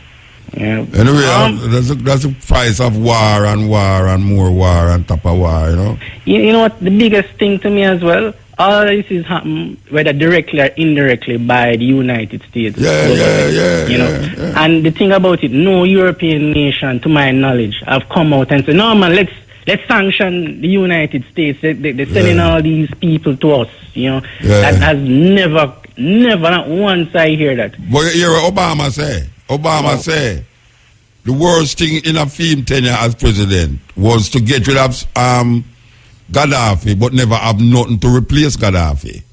So now Libya is a failed state where ISIL take over and is anarchy, you know? Is a mess. And I go as far as say that, what's your name again? Hillary Clinton. She was part of it. And it leaked emails come out in a motor. Leaked emails say she do these things. And then people want to elect her. It's like, I understand. It don't make no sense to me. Is she responsible for getting that Gaddafi? She responsible for that. And Bush responsible for getting that Iraq. And Iraq also is like, look out, you know, them get rid of Saddam, Iraq in a worse situation. Them get rid of Gaddafi, Libya in a worse situation. Now them try to get rid of Assad to make Syria come like the other two. You know, it's terrible. Terrible, you know. Anyway, we have a story to go on, you know. Well, I'm back in Jamaica, and I want to tell you, say, America could have some refugee and come back here to look more, if you don't mind, sharp. Jamaican refugees, that is. You know what I mean? Yeah, man. Mind sharp. All right, Bridget, give thanks. Yeah, man. Yes. Yes, yeah. Yeah, blessed. Blessed move. Yeah. Quick question. Want to know who was Slassy's father? Who's Haile Selassie's father? Yeah. His name McConnell. Ras McConnell was Haile Selassie's father. Ras McConnell? Yes. Okay. Oh, question more. Why the rest of them Yeah, crack up though. Which part you there talk on the phone? Put your mouth nearer to the phone. You hear me now? I hear you, but you still a crack up. But talk. May I say, want to ask you why the rest of them don't praise him? Why the Rastas don't praise him? Right. You mean him father? Yeah. Why them should have praise him father? No, so why? No, we just want to know. I mean, me praise the father greater than the son. So when them should have, then that means them should have praised him grandfather then. So you know, ask why them not praise him grandfather? So Haile Selassie's father. Haile Selassie's father, him grandfather. Yeah. What the grandfather? Haile Selassie's father is Haile Selassie's grandfather. Oh, that. I don't understand that. Oh, you mean I understand that? No, you have a father? Yeah. Then your father is what? Grandfather. Then I don't just celebrating Haile Selassie's father is his grandfather. Oh. I say, like you're going like saying I'm not saying Bridget. Haile Selassie's father is his grandfather. So you're going to ask why we don't praise his grandfather? No, you sound like I think say Haile Selassie's father is his grandfather. So no, Haile Selassie's father is his grandfather. Yeah. So what, you don't think we should have praised Haile Selassie's grandfather? No, it's a question but when I say, because you praise Haile Selassie, you have to praise him father. Or why we should have praised him father? Why you think we should have praised him father? Look at me, I praise the father is greater than the son. The father greater than the son. Yeah. Yeah, but Haile Selassie father have a father. Right. So why we not praise Haile Selassie father? So why Selassie alter all of because you want me to explain that to your righteous or no? Yeah. You know, say, you'll have to go catch me next time for me explain that to your brethren. Trust me, because we talk about this thing at so much time, so now. You'll have to go catch me at that time. Right? Why Haile Selassie? That's very important. It's a good, watch out. It's a good, it's a good reason you ask me, you know. Why Haile Selassie is a very important thing. Yeah. Yeah, but at this moment. Why Selassie? Yeah, I understand. Brethren, I can tell you something. To be honest with you now, you see my brains there in the afternoon, you know, like me still there for that jet lag thing. Okay, let's see how man. Yeah, so call me back next time. Maybe tomorrow may explain it to you. Alright, no when my brains now, my brains, alright, yeah? Sit with me, trust me, sit with me, yeah. Yes. Yeah, a good question the brethren ask. Why Haile Selassie and not him father? Some people say, why Haile Selassie and not Marcus Garvey? You have some people say that too, I'm going to say, why not praise Haile Selassie? Why? Because you have some man now, when you tell him, say, you praise Haile Selassie, I am saying, I praise Marcus Garvey. You understand? So, it's that thing. But as I say, really and truly, I understand the question, but why? My brains. In the condition of my brains, I know I don't think I'm going to explain it adequately enough. You understand? So you have to see with my brain. Maybe if they asked me early on in the night, I could have really get involved with the reasoning. But through me, I look at all the clock and I realize about wait there. Some would drop asleep already and I look for wake up. Which far we I come from. Would I drop asleep already and I look for wake up?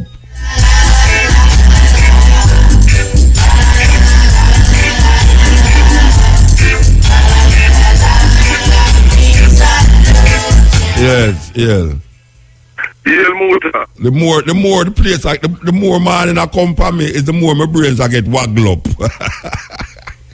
I swear, through the jet thing, it's like I hope people never experience. I travel 10 hours, sit down in the airport 12 hours, and then I have to come to a program where you should have that sleep and wake up already. Anyway, I have no excuse, but I'm excuse still. Yes, man, go ahead, man.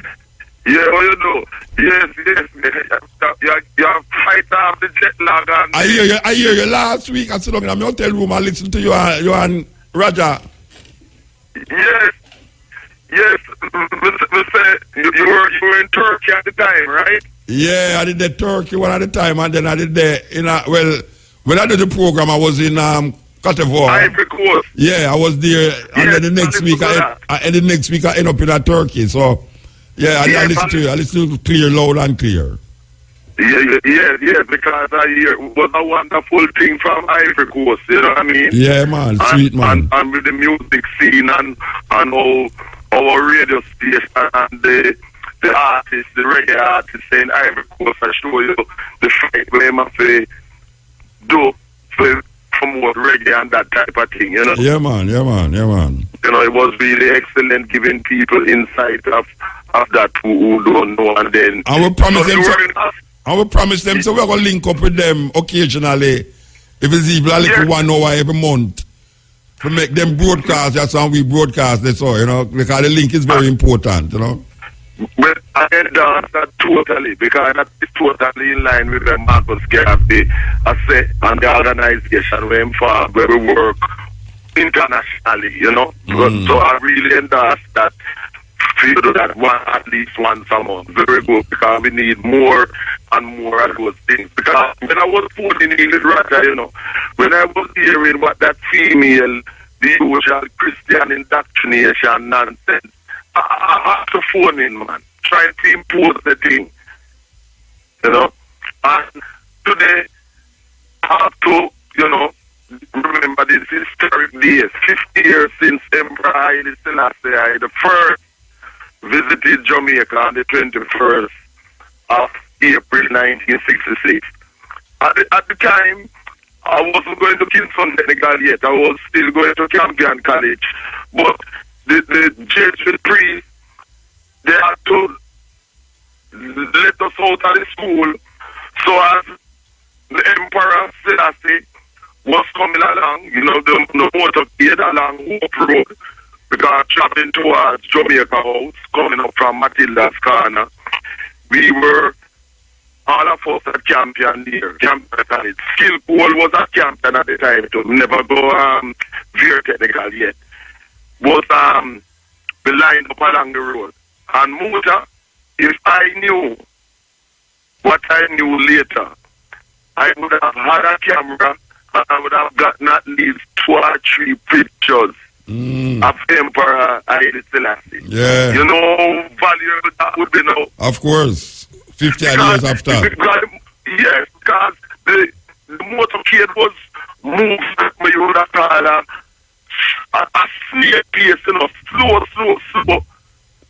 And, you know, like me and the Emperor's eyes, and people who like me literally met.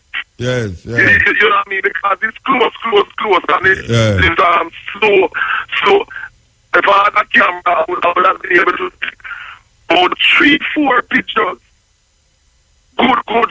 Yeah. You know, and so it was really good that not only before that I used to hear about Emperor Haile Selassie, but to actually see the Emperor in the flesh. Yeah, my son up right down on East Street. My son up right down on Victoria Avenue there and South Camp Road there, Polish Theatre, and see them when them pass. Right, that's what you say, right. Little youth, yes. Long so that time I was about, what, 13 years old, I don't remember. Yeah, because 1966. Yeah, man, I was with me and Alan Skillcole and Sidney Williams, them. We were going to Campion College at the time. Man, it was really, really great. So, all over the world, we are conscious people know, you know, commemorating the 50th. This 50th here in Britain, various functions to commemorate. Tell me where we're going up in England pertaining to that. Tell me where we're going up in England pertaining to that. Well, yesterday, by the old Chelsea Town Hall in Southwest London, there was a ceremony where the mayor of Chelsea and others were there, you know, with Pan-Africanism, Rastas and Garveyites and so that came to honor what the visit was all about. And all over England, they have been different people in Birmingham, in London, and so having different functions to commemorate the event, going straight through to Saturday and Sunday, you know. And also on radio, on my radio show on Monday, and Conscious Radio and Flavor Radio on a Tuesday, talking about the importance, significance of the visit and that type of thing. So it is good. It is good.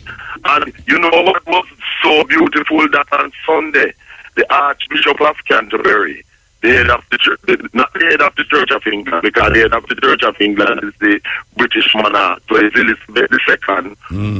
You know, who she's 90 today. Yet when President Mugabe was 92. Today her birthday? Yes, her birthday today. Happy birthday, Queen Elizabeth. Happy birthday. Well, better you say it, because I'm not still at that street. because when just earlier in the year when President Mugabe was celebrating 92 years. 92 years. The racists and the traitors them I say, oh, President Mugabe old, how him should dead, how him should step down and that type of thing. Them not saying this about Elizabeth II, you know. Yeah, well, Elizabeth can't step down, you know. African leader. She have to dead for, she can't step down, she have to dead. Exactly. But you know, but it's the real double standard and the Uncle Dan traitor standard, you know. Them don't say that she must step down and she too old, you know. But President Mugabe, but we know why, because they can't use man thing. But on Sunday, guess what he did? The Archbishop of Canterbury, who is second to her in the hierarchy of the Church of England, the Anglican Church, visited Harare in Zimbabwe. And at the State House, President Mugabe told him that this so-called same-sex marriage thing is wrong, absolutely wrong. The Archbishop said, no, and President Mugabe is wrong to make it a criminal offense for the practice of homosexuality. So, of course, you know, President Mugabe said, no, this is anti-African, this is not our culture, you know, because our thing against that is way before Christianity and Islam and that type of thing. So wait, you know, the Archbishop is for gay marriage. Yes. Oh, yeah?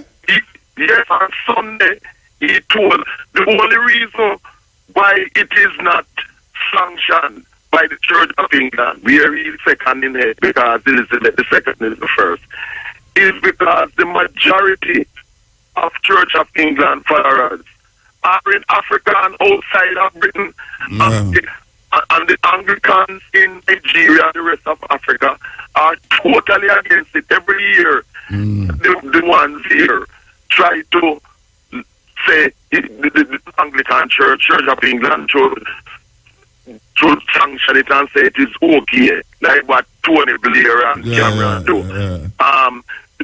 Because what I mean, you know, anyhow, the majority of the members who are in Africa of the Church of England leave it. The church finish, you know, because most people in England, the English, they don't go to church. Them don't go to church, yeah. No, and this is something that he has spoken about and I have spoken about, you know, that we find African people in Jamaica, Trinidad, and in Africa. Them is going to Christian churches and saying them is Christian, and the very people who impose it, them descendants. Them not believe in it. Them not believe in it again. Christians. The majority of European countries right now, that is what you call successful economically, socially, and politically. Most of the people them there don't get church. No, not even church, need a religion. Exactly. Religion, not even just church, but religion. Yeah. They are atheists. Yeah. And they tell you that proudly too, that they are atheists. Yeah.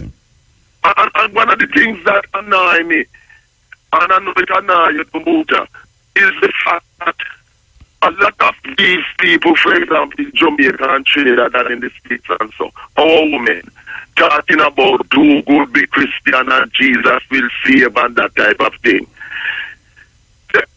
Most of them, you notice is these European or Indian wigs and earpieces them wear.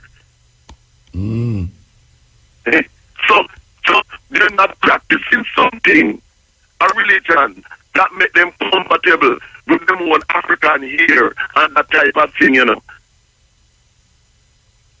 Well, and you know the thing that's going on with the passport them now, that in the States, because of the bleaching, which is so prevalent. Well, you know, so I don't believe that, but I'm teaching about me not believe so that ago. Me see that, but me not believe it.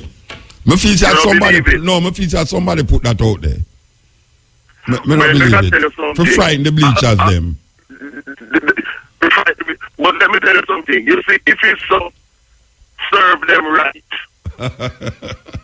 Serve them right. Because what they're doing is being ashamed of their African complexion. And if that happened to them, serve them right. I have no sympathy for them. Yeah, you know what I mean? Yeah. You know, no sympathy for them. You know, I think. So what's going on in Jamaica today then on this historic day?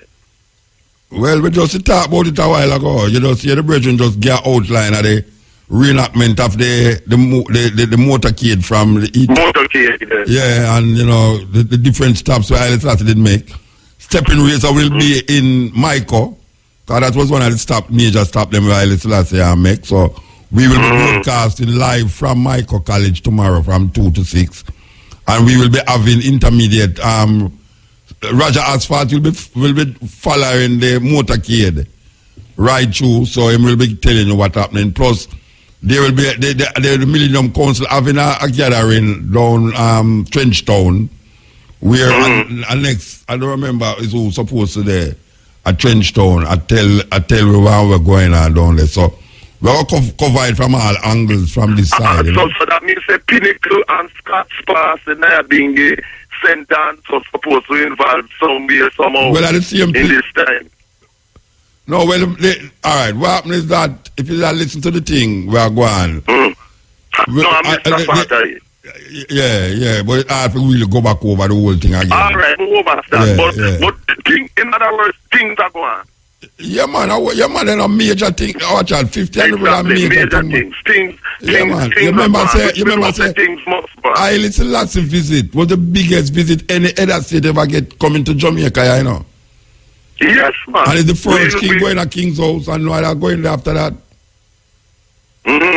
Yes. So, you know, so it's a big thing. I mean, the Jamaican, the populace, the majority of Jamaicans might not say why Rasta make a big thing over it, so. But if them they only know the significance of that visit to the Caribbean, because he went to Trinidad and he went to Haiti. And he went to Barbados too. Yes, Barbados too. So it's not like say, you know, it's a thing where the recognition of the connection, when them say the Ethiopians and the Jamaicans are blood brothers, it's a it's a major thing, that major reasoning. Major thing, and this is why even before that, when the Ethiopian World Federation was founded, the preamble of it said that Shashamane is for the Africans in the Western Hemisphere. Yeah, who want to appreciate love. Yes, and in appreciate love for the support that they gave against the Italians and that type of thing. Yeah, well, you know, see how white people live on the land, you know.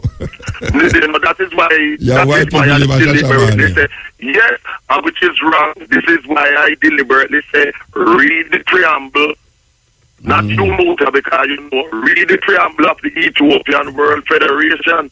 It is for African people in the Western Hemisphere, not for non-Africans. Call them to order. Whether they mean Europeans, Chinese, or anything. It's not for non-Africans. And as a matter of fact, even now, the Ethiopians are upset that you have people who say that they come in as Rastas to Shashamane and come in there with partners, wives, European partners. European partners. Because it is totally contrary and a violation of the reason. Yeah.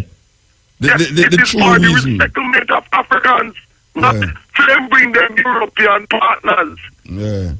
The thing. I don't know the thing gets mixed up. It's a one love, one heart, let's get together and be all right thing I go on. You know, no. We don't. Peter does say we don't want equal rights and justice. We want our land. And as Marcus Garvey Jr. said, we don't want a so-called multiracial paradise in our mother Africa. If you want to have a multiracial paradise, as Marcus Garvey Jr., teacher at Kingston Technical Medicine, say, have it somewhere else. Not in our beloved African motherland. Africa for the Africans, those at home and those abroad, as his esteemed father, Marcus Messiah Garvey say. We have to move, Bridget. Are very upset. We have to move. There's no one, non-Africans coming to Shashamane under the guise of some rascals posing. Saying it is for Africans alone. In that story. All right, Bridget, we have to move. All right. Sexual. If you be, you never established the continent, brethren. We are no internet and go on. You never there front like I hear me attack, man. I do basically, I send me some, I forgot up and do basically channel gone, you know. Him channel gone? Yeah, I say how much 500,000 view and all kind of something sincere. Everybody has one. Eh? Oh, you mean the channel gone? I don't understand. Whatever that say it up, man. The viewership, you know. No, explain to me, no, man. You mean the viewership up? No, when you said gone, them stop do it? No, man, more people, about 500,000 more. No, then why you say, no, I think when you say him channel gone means it come off of YouTube. When you said gone. Yeah, Jamaica talk, man. Oh, slang talk, you talk. Okay, you mean said it gone up. Yeah. Okay, then just say up, man, gone a long time talk, you know. Yeah. Up, if you say, man, the mean man thing slap where? Yes. Slap where? Yeah. Where's the 500,000 views since yeah, 500,000 viewers since here. Yeah. Him say 6 million people. Him say 6 million people gone on the continent and stepping ways. Yeah, you know, me see now today, me and my boss a reason. See, him is an Indian, Hindu. And a reason why I say Christian, like, you see how Indian people, like in India, we are talking about Indian thing. And he must say how them serious, like, I man, really, you see me I pray all day and you know, I see man around bar next day. Like, you know, and you see how them put up them God everywhere, them put up in them church, in them school, them put up everywhere. Like, you know, I say Christianity now on this side of the world, like, even though them talk about Jesus, so yeah, man talk about Jesus today, you check him tomorrow, a different thing, or them not really so serious with it, you know? Well, me I tell you, the sweetest thing is when you're in a hotel room, and all of a sudden you just hear the chant that come out of the mosque them. Because you know 5 times a day them pray, you know. Yeah. 5 times a day. So like you know the 5 o'clock a morning you hear the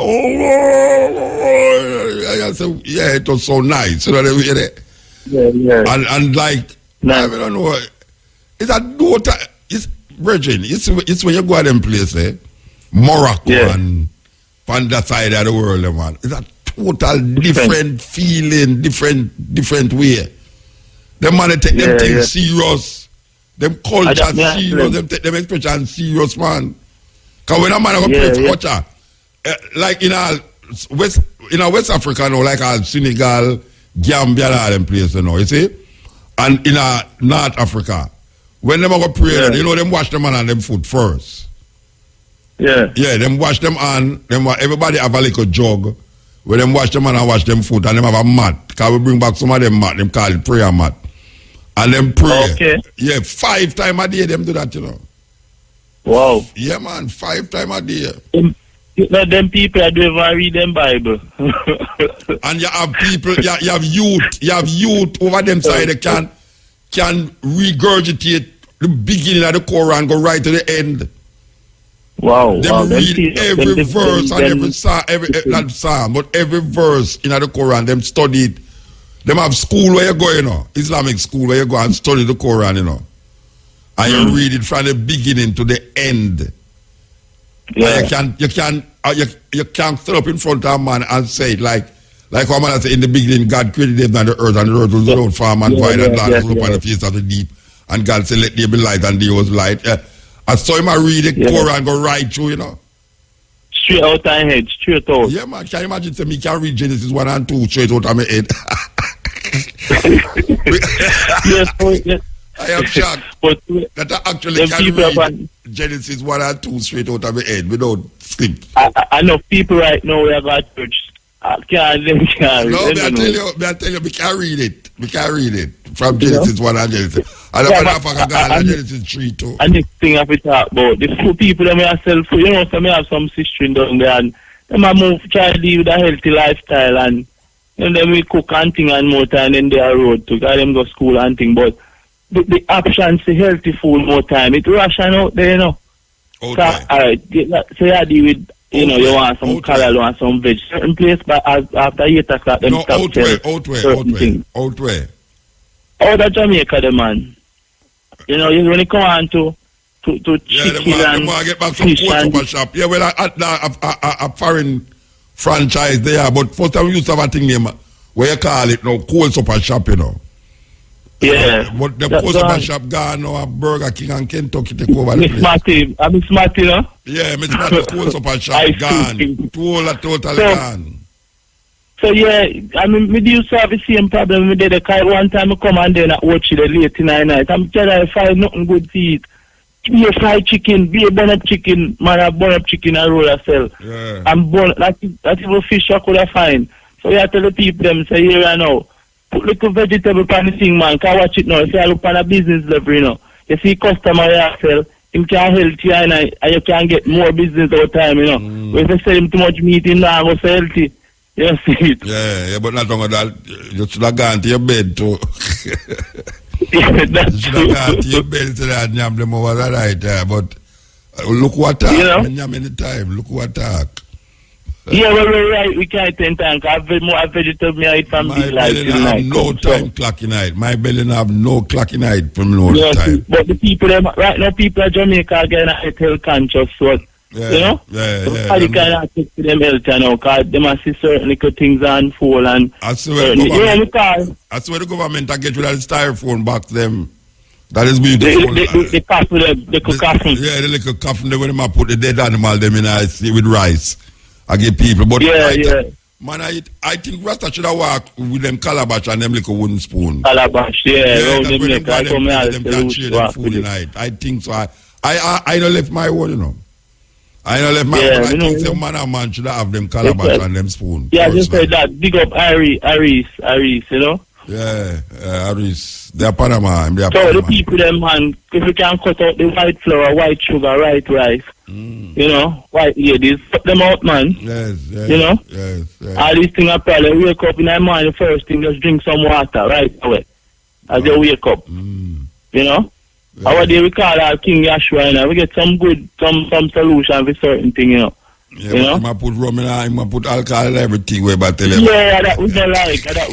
We don't like alcohol. If I put little Campari, little white rum, little red label white, take him easy. You know, King Ashwa, you have a bar, you want me smart, you know. Yeah, look like you don't have a thing where them look about rum and liquor and all them something. So we have an asthma remedy where them talk about for berry, like drink weed tea for bury it underground. You know, all that remedy got there. Yeah, ask me, Bridget. Go ask Joshua that. We don't know nothing about that. Ask Joshua about them something. I don't know nothing about that, about bury nothing. I know I can't bury things, but I will go back feed. But yeah.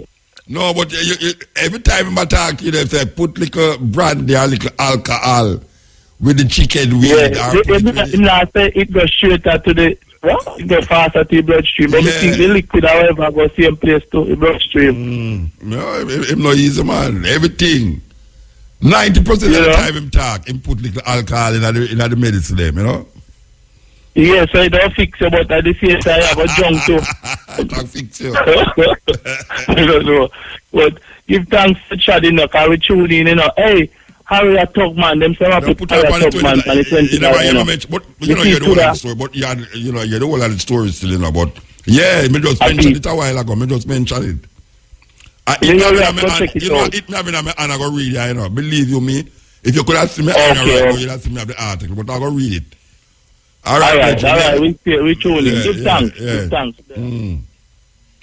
So I tell the Bridget, I have the article in my hand. Listen to this now. Treasury Secretary Jacob J. Lowe on Wednesday announced the most sweeping and historically symbolic makeover of American currency in a century, proposing to replace the slave-holding Andrew Jackson and the $20 bill with Harriet Tubman, the former slave and abolitionist, and to add women and civil rights leaders to the $5 and the $10 notes. This is a suggestion still, you know. This is a suggestion. Mr. Lowe may have renegade on... Well, I tell you, say... Hey, come here. You can't... Watch out now. Him gone over there, so I never noticed me rated. Mr. Lou, it's like I call myself, I don't call myself, I don't care. It's all right, it's all right. I go back on a commitment he made last year to make a woman the face of the $10 bill, opting instead to keep Alexander Hamilton, to the delight of a fan base swollen with enthusiasm over Broadway rap musical based on the life of the first Treasury Secretary. But the broader remaking of the nation's paper currency, which President Obama welcomed on Wednesday, may well have captured a historical moment for a multicultural, multi-ethnic, and multiracial nation moving contentiously through the early years of a new century. Tubman, an African-American and a Union spy during the Civil War, would bomb Jackson. Jackson is the man we used to have the slave them upon the $20 bill, right? Well, people don't even know that. All right, sir. All right, to the back, all right. Tubman, an African-American and a Union spy during the Civil War, would bomb Jackson, a white man known as much for the persecution of Native Americans as far as war heroics and advocacy for the common man. To the back of the $20, in some reduced image along with the White House, Tubman would be the first woman so honored on paper currency since Martha Washington's portrait briefly grazed the $1 silver certificate in the late 19th century. While Hamilton would remain on the $10 and Abraham Lincoln on the $5, images of women would be added to the back of both, in keeping with Mr. Lou's intent to bring to life the national monuments depicted there. The picture of the Treasury building on the back of the $10 bill would be replaced with a depiction of a 1913 march in support of women's right to vote that ended at the building, along with portraits of 5 suffrage leaders: Lucretia Mott, Sojourner Truth, Elizabeth Stanton, Alice Paul, and Susan B. Anthony, who in more recent years was on an unpopular $1 coin until minting ceased. And the article continues. On the flip side of the $5 bill, the Lincoln Memorial would remain, but as the backdrop for the 1939 performance there of Marian Anderson, the African-American classical singer, after she was barred from singing at the segregated Constitution Hall nearby. Sharing space on the rear would be images of Eleanor Roosevelt, who arranged Anderson's Lincoln Memorial performance, and the Reverend Dr. Martin Luther King Jr., who in 1963 delivered his, quote, "I have a dream," unquote, speech from its steps. The final redesign will be unveiled in 2020, the centennial of the 19th Amendment establishing women's suffrage, and will not go into wide circulation until later in the decade, starting with the new $10 note. The unexpectedly ambitious proposal reflects Mr. Lou's tortuous attempt to expedite the process and win over critics who have lodged conflicting demands, pitting mainly women's advocates against Hamiltonians newly empowered by the unlikely success of their hero story on Broadway. Mr. Lou's design proposals are the culmination of 10 months of often heated public commentary that began almost immediately after he invited Americans last June to help him decide which woman from history to honor on the $10 bill.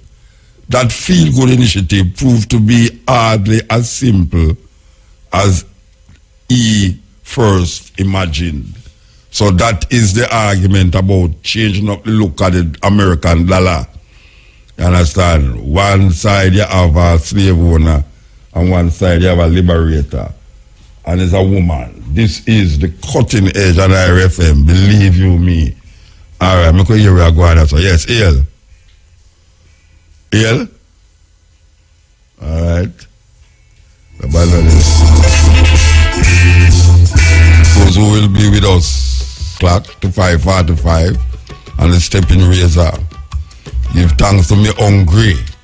Right here in a Ocherias, Main Street to be exact. Why you love Tracy who left from 12 o'clock. And Brian who think him there with me, but just like me, my praise God. Praise God. Give thanks at 2 o'clock, you know, because I don't know far my praise can't go here right now. Alright. As we say, why you trying to again?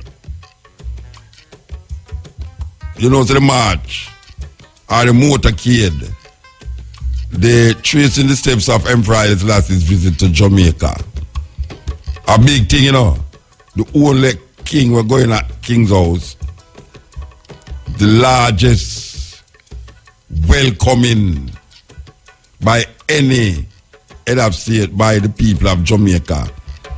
The Rastafari movement still there. We're still there. After all the trials and tribulation, I am the man you love to eat. Yes, I used to sit down at the slums of Ghost Town and Trench Town and Bakawal with no clothes to hide my nakedness. I just filth and mosquitoes smelling, biting 400 years of black flesh, scarred by whips and sticks. Yet I am the man locks entangling your nightmares of Medusas and Gargans and kept religious belief that pierced the side of your Jesus in the sky. Your vinegar has turned to blood, your water to mud. Crucifix, choking on your life of neo-colonialistic attitudes. Yes, I am the man that came in clouds of ganja smoke, choking you to death, yet not killing you. My eyes seen a black God casting doubts in your mind about your unexposed spiritual being. Black shadows casting clear pictures of an existence drowned by false concepts of reality. Black was beauty until I walked with my bare feet, touching your tarry pavement of sadistic heat. Yet you'd have accepted I, if only I came through Time magazines and Vogue, if only you were exposed to life beyond your middle class gate. Yes, I am the man you love to hate. I used to sit down at the slums of Ghost Town and Trench Town, Bakawal. I am the man you love to hate. Look, I am now your next door neighbor.